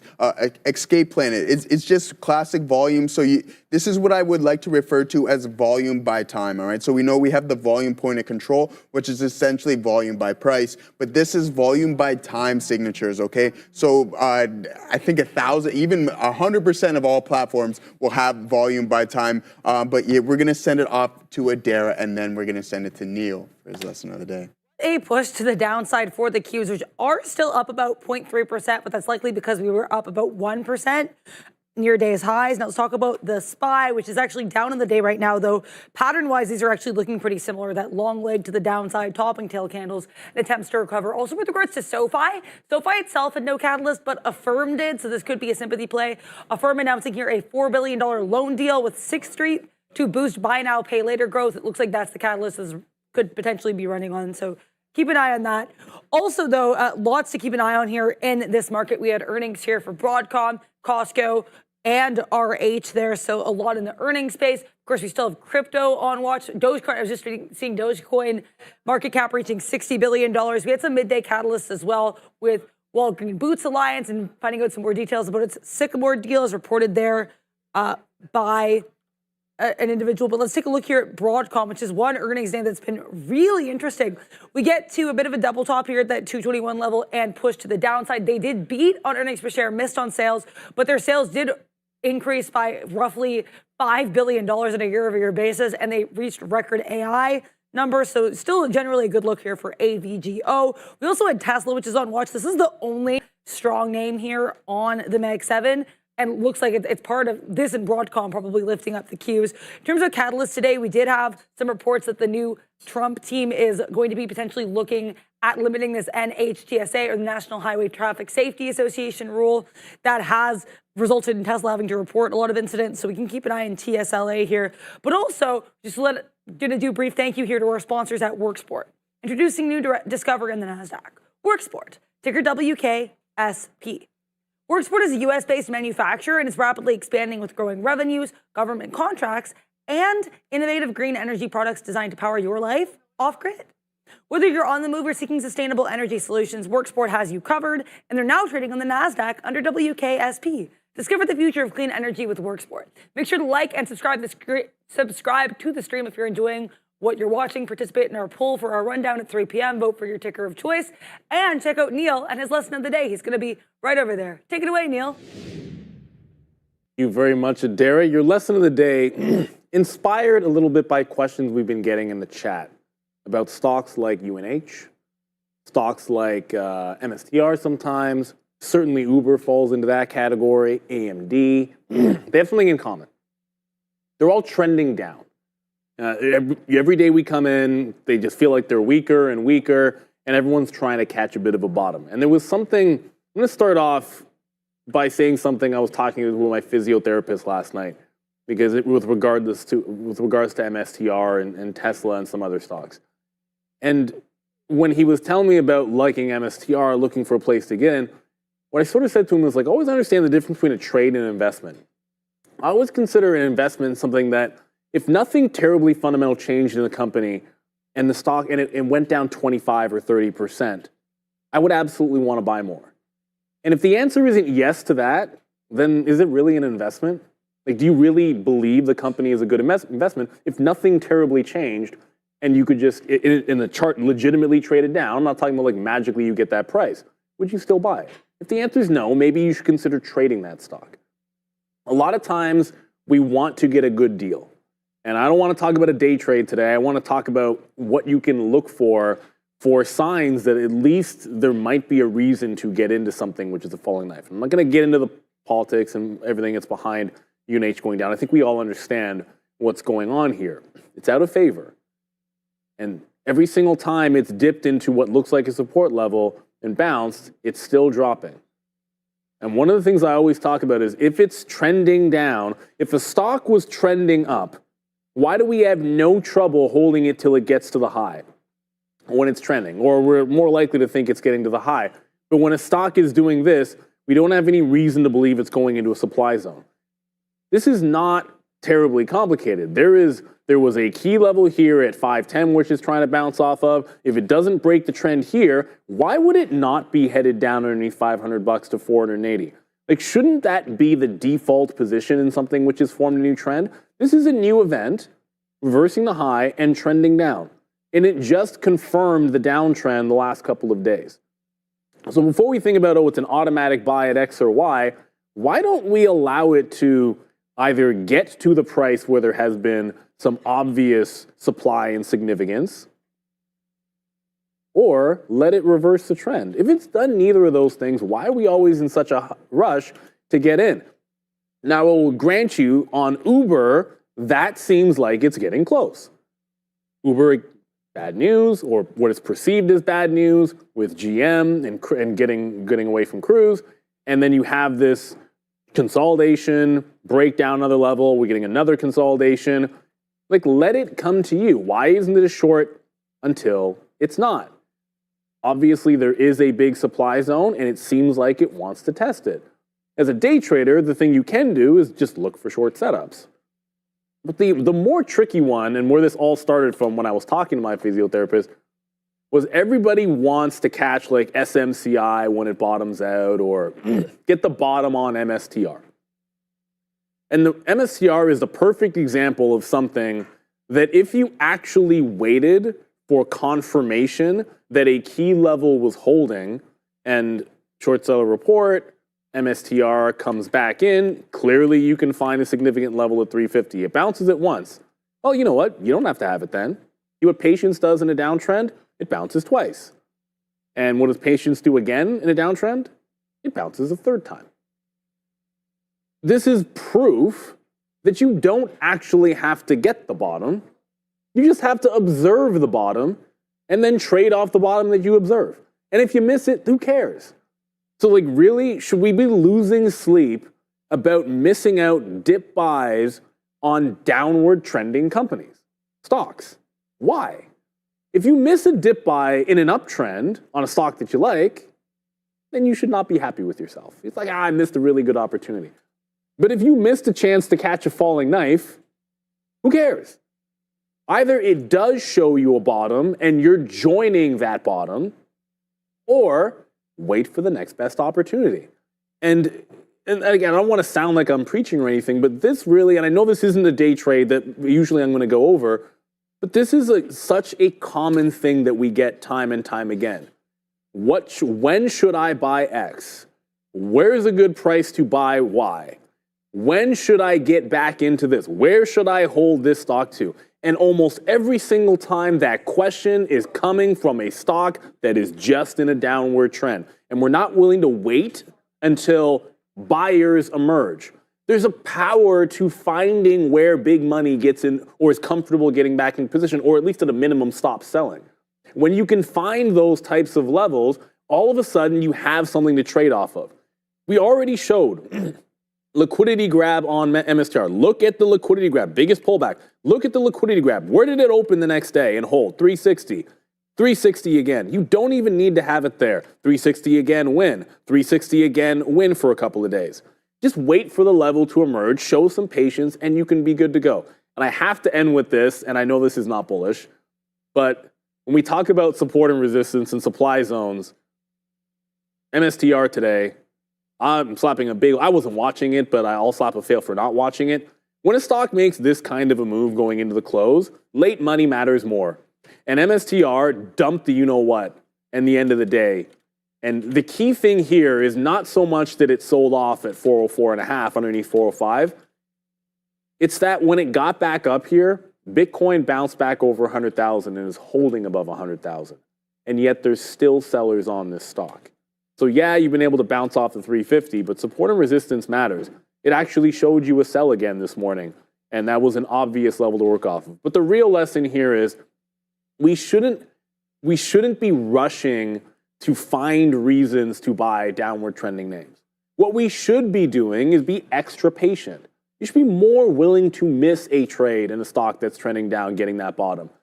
And you should be a little bit more regretful if you miss a buy in an upward trending stock. Like, that's going to bug me way more than, oh no, I didn't get the bottom on Intel. Oh, I didn't get the bottom on AMD. I should be kicking myself for not being short every day until it stops working. That's the way that's the way we should all be looking at it. Heck, I didn't short AMD yesterday. I did and lost and didn't get back in, and I didn't short it again at the open today. Like, I regret that much more than not finding the bottom in a downward trending stock. So there's your lesson of the day. Don't be overly eager to jump on that trade just because you think it has so much more to reverse. Allow it to show you a reason to get in to a downward trending stock. We get too many questions about this, and no one ever wants people to lose money. But at the end of the day, trend is your friend till the end, as Obi says, when it bends. There's your lesson of the day. Not to be all preachy. Good luck out there, everybody. Hit the bang. Just such great knowledge. Oh, as always, if you're not listening, then what are you doing? If you're not listening when Neil has his short-term lesson of the day, then are you even really listening? No, they're not listening. You're not hearing him. You're not hearing what he has to say at all. Guys, those are golden nuggets as always.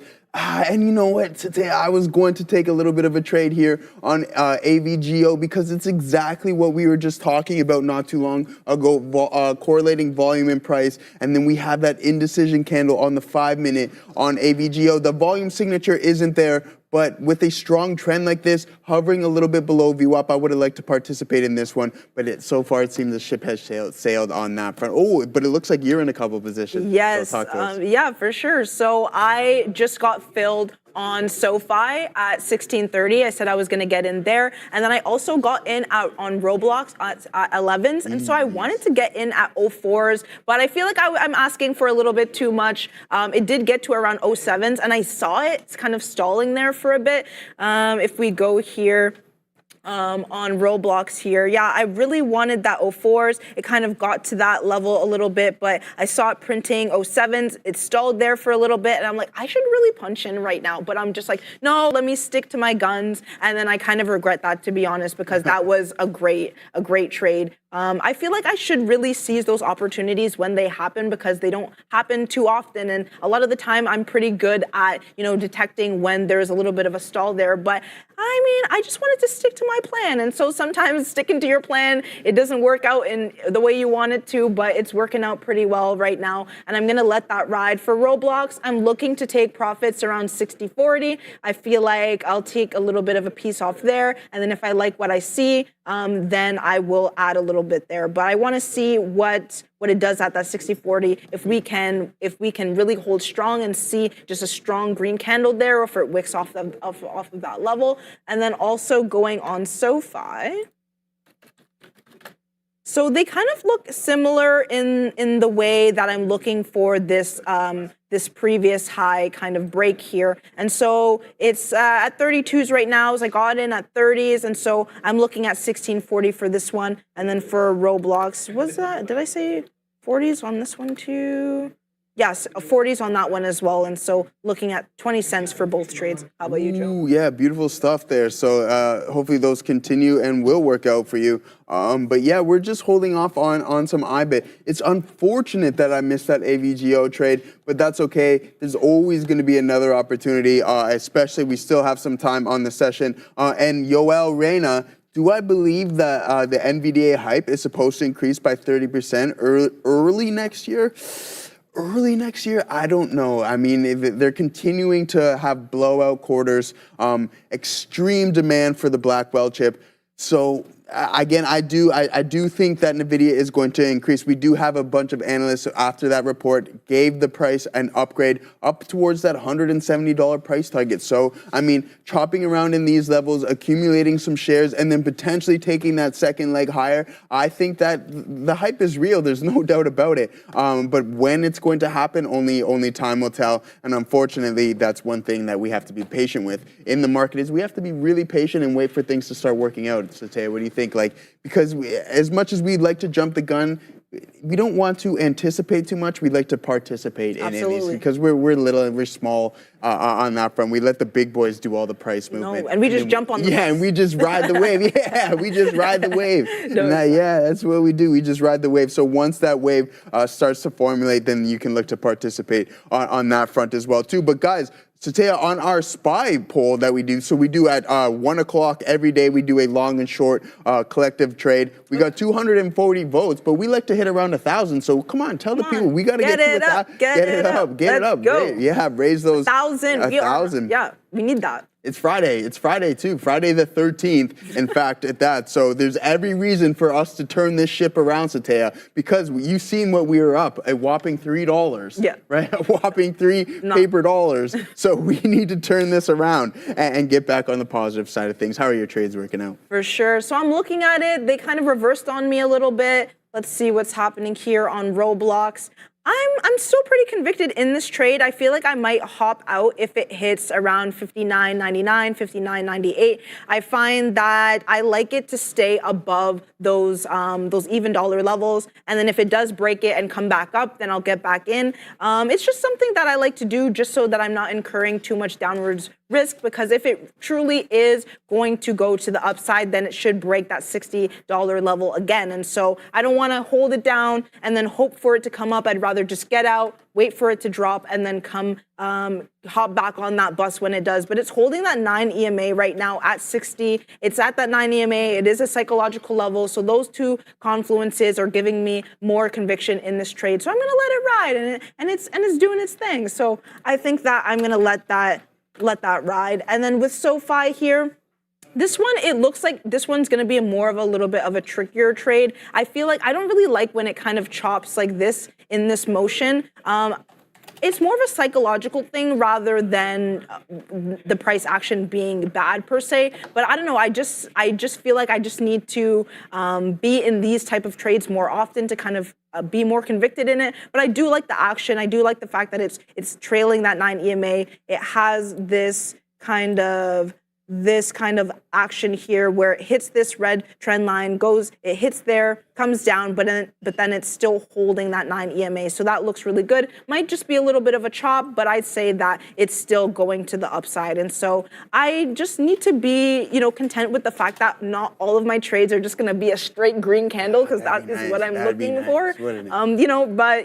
I think that just being convicted, staying in the trade for a little bit longer than I typically would have is just going to keep me afloat with this trade. How about you, Joe? Yeah, for sure. I know a lot of people in the chat, they like talking about Tesla. There are a lot of Elon fans out here. So we're going to talk a little bit about Tesla because it is my third largest holding in the long term. And we're really appreciating it. And I added some size too, actually, Satea, before this breakout. So I was fortunate. I've been sitting in this for quite some time, since early last year, later last year, sorry. And now everything is starting to work out in our favor because we know that Elon is going to be working alongside Donald in the new administration. So let's talk a little bit about Tesla. I mentioned this the other day and on the rundown with Sean, the recap with Sean yesterday, is that I thought that we might be in some potential exhaustive volume scenarios, kind of like PLTR was, all right? But as of right now, it doesn't seem to be the case. We are still continuing to crawl higher and higher and actually putting in all-time highs on the session. Now that I'm looking at this from a daily standpoint, Satea, we made all-time highs today, pushing up to 431 on the session. So yeah, that is a new all-time high. We have since pulled back in on Tesla, but I am bullish on this stock for the foreseeable future. I'm an Elon bull. I like SpaceX. I like Neuralink. I like the tunnels he's digging in Las Vegas. Everything to do with Elon Musk, I'm all for it because he has proven himself time and time again to be a winner. What do you think about Elon, Satea? I think he's up to big things. I feel like if you doubt him, he just always proves you wrong every single time. Like, he has his hands in so many things. Things, right? So I feel like Tesla is just a force that can be reckoned with. You can't say that this company won't be around in the next 10 to 15 years. No. I just say that. So would you buy a robo-taxi if you could? I definitely would. Yeah, so like you just automate that business. Yeah, just automate it. You don't have to worry about driving. You just type it in on the GPS where you're going every day, and then just sit back and relax. So I would just get a fleet of them. A fleet of them. Yeah. Well, that's what I think a lot of people are kind of swaying towards, is because this vehicle can work in your sleep, right? Yeah, it's automated, so that's kind of the goal that a lot of people have been talking about, is that when you're sleeping, you can kind of be your own Uber business in the meantime. So making money while you sleep, and in the stock market as well too. So yeah, Diane Freak, IBIT is jamming its own song and not with the SPY. Great pick. Yeah, I appreciate that. That's the whole point of this thing. It's supposed to be decentralized, right? So sometimes when it trails the cues, it's like, well, we're supposed to be our own entity here. So let's never mind what's going on in the overall market, and let's do our own thing in the encrypted space. So I really, really like IBIT. Guys, you know that I trade this over and over and over again, and I'm going to continue to trade this as long as it's in play. Absolutely. Why not trade it? And sure enough, we know that the gains that Bitcoin can provide, especially over time. We've seen the move that it just went from 77,000 to north of 100K. Why would you, regardless of what the name is, it could be anything. I know Michael Noss was talking about Fartcoin this morning. Fartcoin. So yeah, I thought you would maybe know a little bit about something that went, and like dog with hat. It could be anything. I'm gonna look to participate if it has this kind of like this product that we have with that BlackRock ETF here, having record inflows. Again, just hundreds of millions of dollars of Bitcoin being flown in from this vehicle, the spot ETF by BlackRock. So the largest one of its group. So we really like. Okay, yeah, that's fine. So the positions board is down, guys. They're just doing a little maintenance on it, no problem. But we are slowly starting to recover on Bitcoin. So Tay, let's see if we can go and test those higher days. What do you think? Absolutely. So I'm looking at this trade here. I'm looking at my SoFi. I'm looking at my Roblox. And, it's trekking up. It's still doing its thing. I am getting a little bit nervous because I did think that I would see more volume here, but I think that if I do see a pullback, at least on Roblox, around 59.96, maybe I'll give it a little bit more room. I think 96 is maybe a little bit too conservative. 59.90, or do I want to give it to 60s? No, I think I'm going to give it to 59.90. And if it gets down there, then I think it may hit 59.60. But 59.90, if it does hit that and then go to 60s, then I'll jump back in. But I think that I'm going to put my stop loss there because I don't want to see it get down there. But what are you guys talking about in the chat? We got here, NVIDIA still bullish. I mean, I love my girl, but let's see what she's doing here. Bullish. Today, maybe not today. I don't know about today, to be honest, because what I can see here, like we are really struggling with this 134.16 mark, and so it is looking, you know, on the shorter time frame, it is making lower highs here, but that volume really isn't enough. It looks like it's just consolidating a little bit and coming to the downside, and so I don't really necessarily like that. What else do we got here? Someone is saying AMD selling fast now. AMD. Wow, just living up to the name, eh? Yeah, see, oh wow. What I like about this is it got to that VWAP level. I wish I was looking at this actually. Yeah, flush. Yeah. Damn flush. Yeah. Look at that. 127.60. Just precisely got up to that VWAP level, couldn't break that VWAP, and then just smacked down. And so that is what we're doing here. Like WWE, it's just getting smacked down. Oh, smack. That's a good one. Yeah. And so it looks like it's trying to recover a little bit on that 3 minute. But I feel like if I do want to get involved, I do want to see a little bit of a retracement, maybe around 127. But ideally, 127.57 really was that move getting closer to VWAP. So that looks decent as well for the short. And so we may see a possible bounce here at 124.82. But if not, then definitely if it breaks this level, then the continuation of the downside definitely is in play. What else do we got here? Someone is saying, let's go up, NVIDIA, Tesla. Let's look at Tesla. Oh yeah, we did Macy's. That's something different. Macy's. The pre-market's not, oh, I don't know why that, oh, it's just M, right. Macy's. I don't really like this, to be honest. I feel like there's not a lot of volume going on here. I feel like the bulk of this trade should have happened in the morning if you did get involved. If you did get in at these lows around 16.28, 16.37, then, you know, ride the wave. But I feel like if you're trying to look for an opportunity as of right now, the volume is just not something that is really there right now. We look at this top here. We have 1669, call it 1670s here. And then I'm looking at this range here. So we're just going to forget about, you know, the morning drive trade that happened, but really looking at what the consolidation is looking at. And so the consolidation's between 1645 as well as the 1670 mark. And so I think that it'll just chop between those levels. If you're a range trader, then I say that, you know, you could risk, you know, if you're going short, you could risk to these tops. If you're going long, maybe you could risk to these bottoms, but I just feel like it's not giving you enough momentum for this to really be a fruitful trade. So that's what I'm looking at. How about you, Joe? Yeah, you know what? I'm actually talking with one of my my buddies in the chat there. He's kind of trolling me a little bit. He's saying, Joe, IBIT is going to need a lot more gas to go higher here. Dan is actually one of my my old friends. We started a trading pod together way back in the day when I was trading at home with another guy that from Connecticut are in the chat, Greg V. So Dan and Greg, we were in a little bit of a collective pool there. They live in the States, and me, obviously, us being here in Toronto. So it's always. How'd you guys meet? Just through another online trading community. We were always just kind of like trading and always had similar ideas. So we formed this group and we were together for a couple years, and then That's so dope. yeah, exactly. And it was really nice having those guys around because you go up the ups and downs of trading because we know how turbulent. Bounce ideas off of each other. Exactly, and how turbulent it can be earlier off in your career with trading. But yeah, Greg, Dan's in the chat. Say what up to Danny F. But we're gonna send it off to Adara for now, Satea.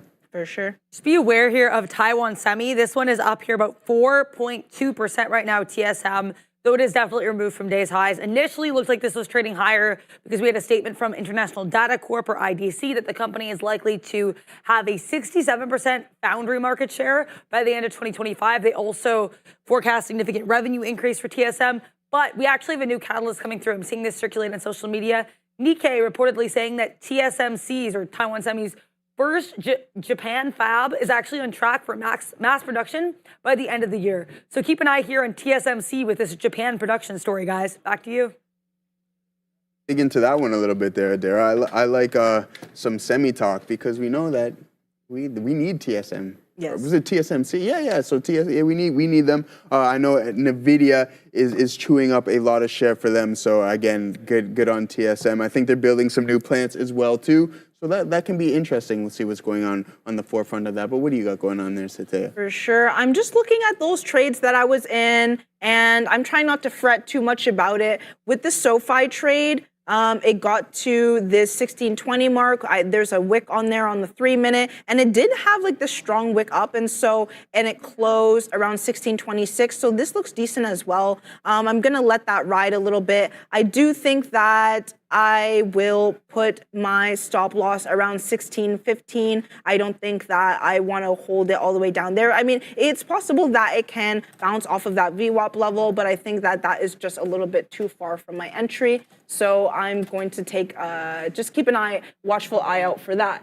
And then someone is saying Tesla sideways. I'm out of here. They're out of there. They're out of here. All right. Let's look at this Tesla here. Take a look at some Tesla. Yeah, I wanted to go long on this, and I was, eyeing it because of the VWAP hold here. But yeah, it's just not doing too much as of right now. Just a lot of choppy action. I feel like the real move was around, I bet it's around 10. Yeah, around 9:40, 10 a.m. And so that was the big bulk of the move. And I feel like, just be content with the fact that it's done, it's over with as of right now, and just move on to something that's moving. As Obi would say, where's the next trade? And so that's all you really have to look.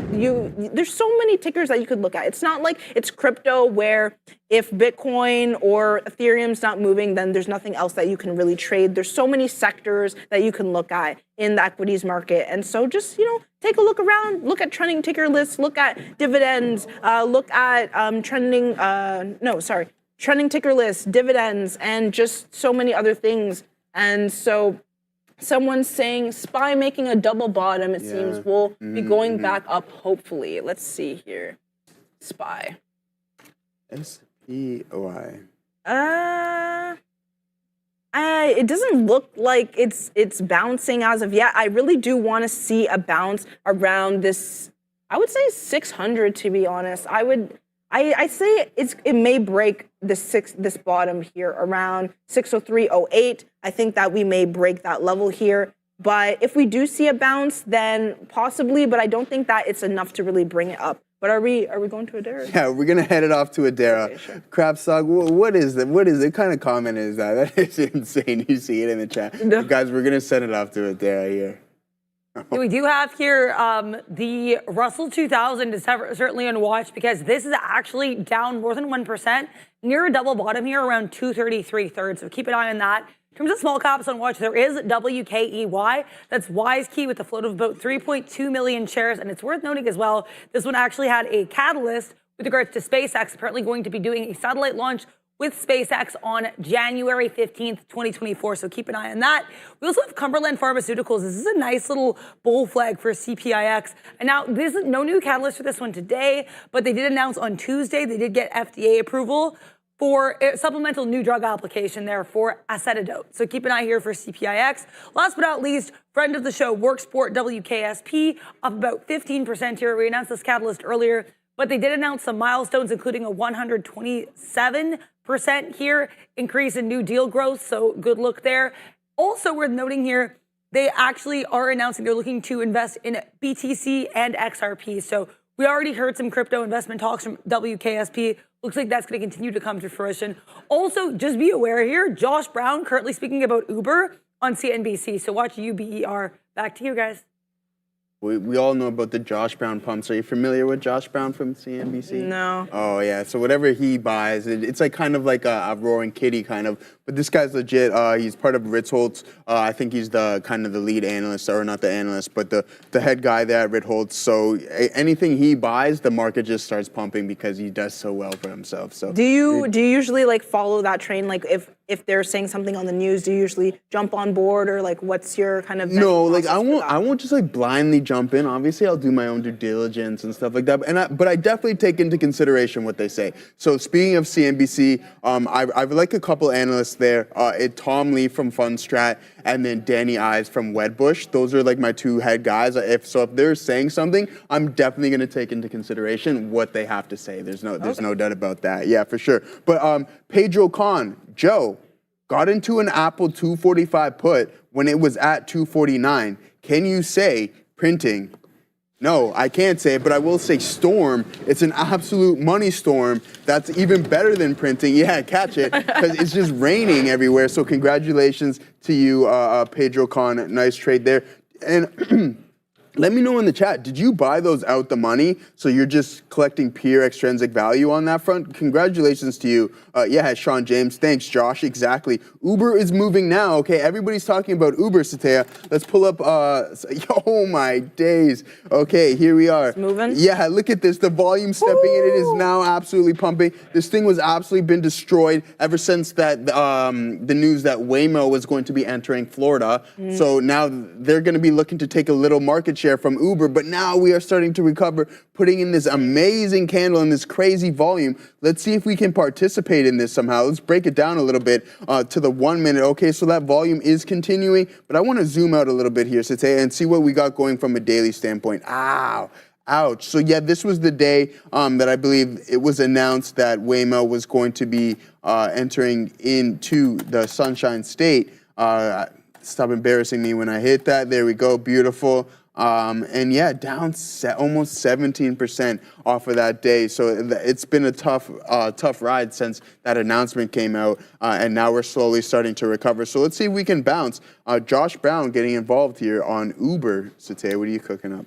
For sure. So I'm still looking at my Roblox trade. I'm thinking that I might hop out of this one just because I wanted to see a little bit more volume around that 60-10 mark. We're currently at 59.97, and so we could see a little bit of a bounce here because it's only about 3 cents below that psychological level. But I'm not too sure yet. You know what? I think I might hop out of this trade because I think that if it does break this 59.90 level, then we might see around 59.73. And I could always hop back in if I do see more volume. But what I'm really looking at is just there was rejection here. And so I'm taking that into account from the morning. And then also it was kind of a struggle level as well in the pre-market as well. So I think that that's something that I have to keep into account. It didn't necessarily hold that $60 level that I really wanted to see. And so that is looking pretty bad for me as of right now. Uber's moving though. I thought that it was going to be a downtrend from here. I was just looking at that, but that breakthrough VWAP hella strong. Insane, honestly. So that looks really good. Did you get involved at that at all? No, I didn't get involved. No? I think I'm gonna stay away from that one right now. But again, no promises, people. No, for sure. Something that I'm just looking through the trending ticker list. I'm looking at Adobe. Someone was saying that in the chat as well. And then this is looking pretty bearish still, but maybe we may see a little bit of a bounce here. I'm looking at around 460.82. I do want to see a little bit of life there. But if we do see a little bit of a rejection, if I go here on the 15-minute or even the 45, let's get the 45. Now I'm going to look at the 15. I do want to see a little bit of a retracement up if we are going for, the continuation of the short, maybe not necessarily getting in at that market price, maybe a little bit of a pullback for 62.60. But this break is what I'm looking at, 460. Hopefully, it's the pivotal level that I'm really looking at. Someone is saying TNX at 49.93. Let's see what TNX is doing. Oh, wow. This is interesting. I've never seen TNXP. I guess it's this one, TNXP. This one doesn't look like there's too much volume. It's around 23 cents. I did put TNX, but it wasn't on the NASDAQ or the New York Exchange. But this is looking, I don't know, I don't like the volume, that it's not having all of that volume that I like to see. Broadcom is gone. Let's see Broadcom. Yeah. Broadcom. Yeah, this is looking like a little bit bearish here, but I still think that it's kind of in a range as well. The levels that I'm looking at is where this wick was, around 11.55. I think that this is a level that I do want to play off of, whether we break down from here or bounce off of that level. And so that looks really interesting. I'm going to set my alert here around 213 and see what we do from there. So just going to put that in here. Yeah. Value. 213. Gonna put that in, and hopefully we see what we can do from there. What else are you guys looking at? Put it down in the chat. SPX short pressing. Let's look at SPX. Load that up. Yeah, this is looking pretty short as well, but we still, it looks like on the 45-minute, it looks like if we can get above here around the 6,040 mark, I think that there could be a potential little bit of a bounce here, but I do want to see get above that level there, but that's what I'm looking at. How about you? Yeah, beautiful stuff. No, I'm just still holding on to some IBIT here, Satea. I don't know what's going to happen, but it's looking like we might potentially go and break the high a day here. We're starting to pick up on a little bit of a little momentum, which I really like. So if we can, like, look at this recovery here. So we almost dropped $1 here, Satea, from 57.80s all the way down to a low of 56.75. So now we've recovered. Look at this, starting to push higher here. This is absolutely fantastic. The volume is starting to kick in. I'm loving this because this is my largest holding in the account. So we're starting to roar a little bit here, but we have to send it off to Adara, and we'll get back to you shortly. Aware here of Uber, UBER. In case anyone missed it, I did drop the catalyst while I was at the green screen because I literally saw it on the TV. But basically what happened here was Josh Brown, who is CEO there of Ritholtz Wealth Management and also a host at the Compound podcast, if you're familiar. So he mentioned Uber on CNBC. I'm not sure exactly what he said. I haven't found any notes on that, but clearly a bullish look, though it is worth noting Uber, a little bit of a pullback, about flat on the day. And interestingly enough, look where we reject. We have this wick here at 6170, which was actually pre-market support. So we reject pre-market support as of right now on UBER, though I think really notable because of that 5 million share spike in volume. With Uber as well, Josh Brown has pumped the stock before. I mentioned it in CNBC. Another stock that he's done this with in the past is Pfizer. UBER, guys. Back to you. Thank you, as always, Adara. You know what, guys? We're still in some IBIT, but we just got that big volume pump. So I'm going to look to take a little bit off the top here. We don't have too much left, which is totally fine, but we're just continuing to scalp out. And look at this. This is what we're going to have to record this, even though we do document our trades. But look at this. We grabbed the bottom really nicely on this IBIT recovery. I was just saying to Satea as well, guys, look at, we dropped almost $1 and now we've recovered. So really strong. I told you kind of my intraday thesis on Bitcoin, the encrypted one, on what I was specifically looking for, just due to kind of this engulfing candle that we put in a couple of days ago. So we recovered. We held the support level at the $93,000 mark really well. Glad to see that this underlying asset is super strong, fantastic. And then we put in this kind of breath of a day, little indecision. It does close red, but now we can potentially put in that 3-bar play where we go and exceed that $102,000 price target there. Pedro Khan, $5 super chat, Satea. Joe, yes, got them out the money. It was $2.80 per contract, bang. Okay, now at $3.90 per contract, a total of 10 contracts. Okay, Pedro.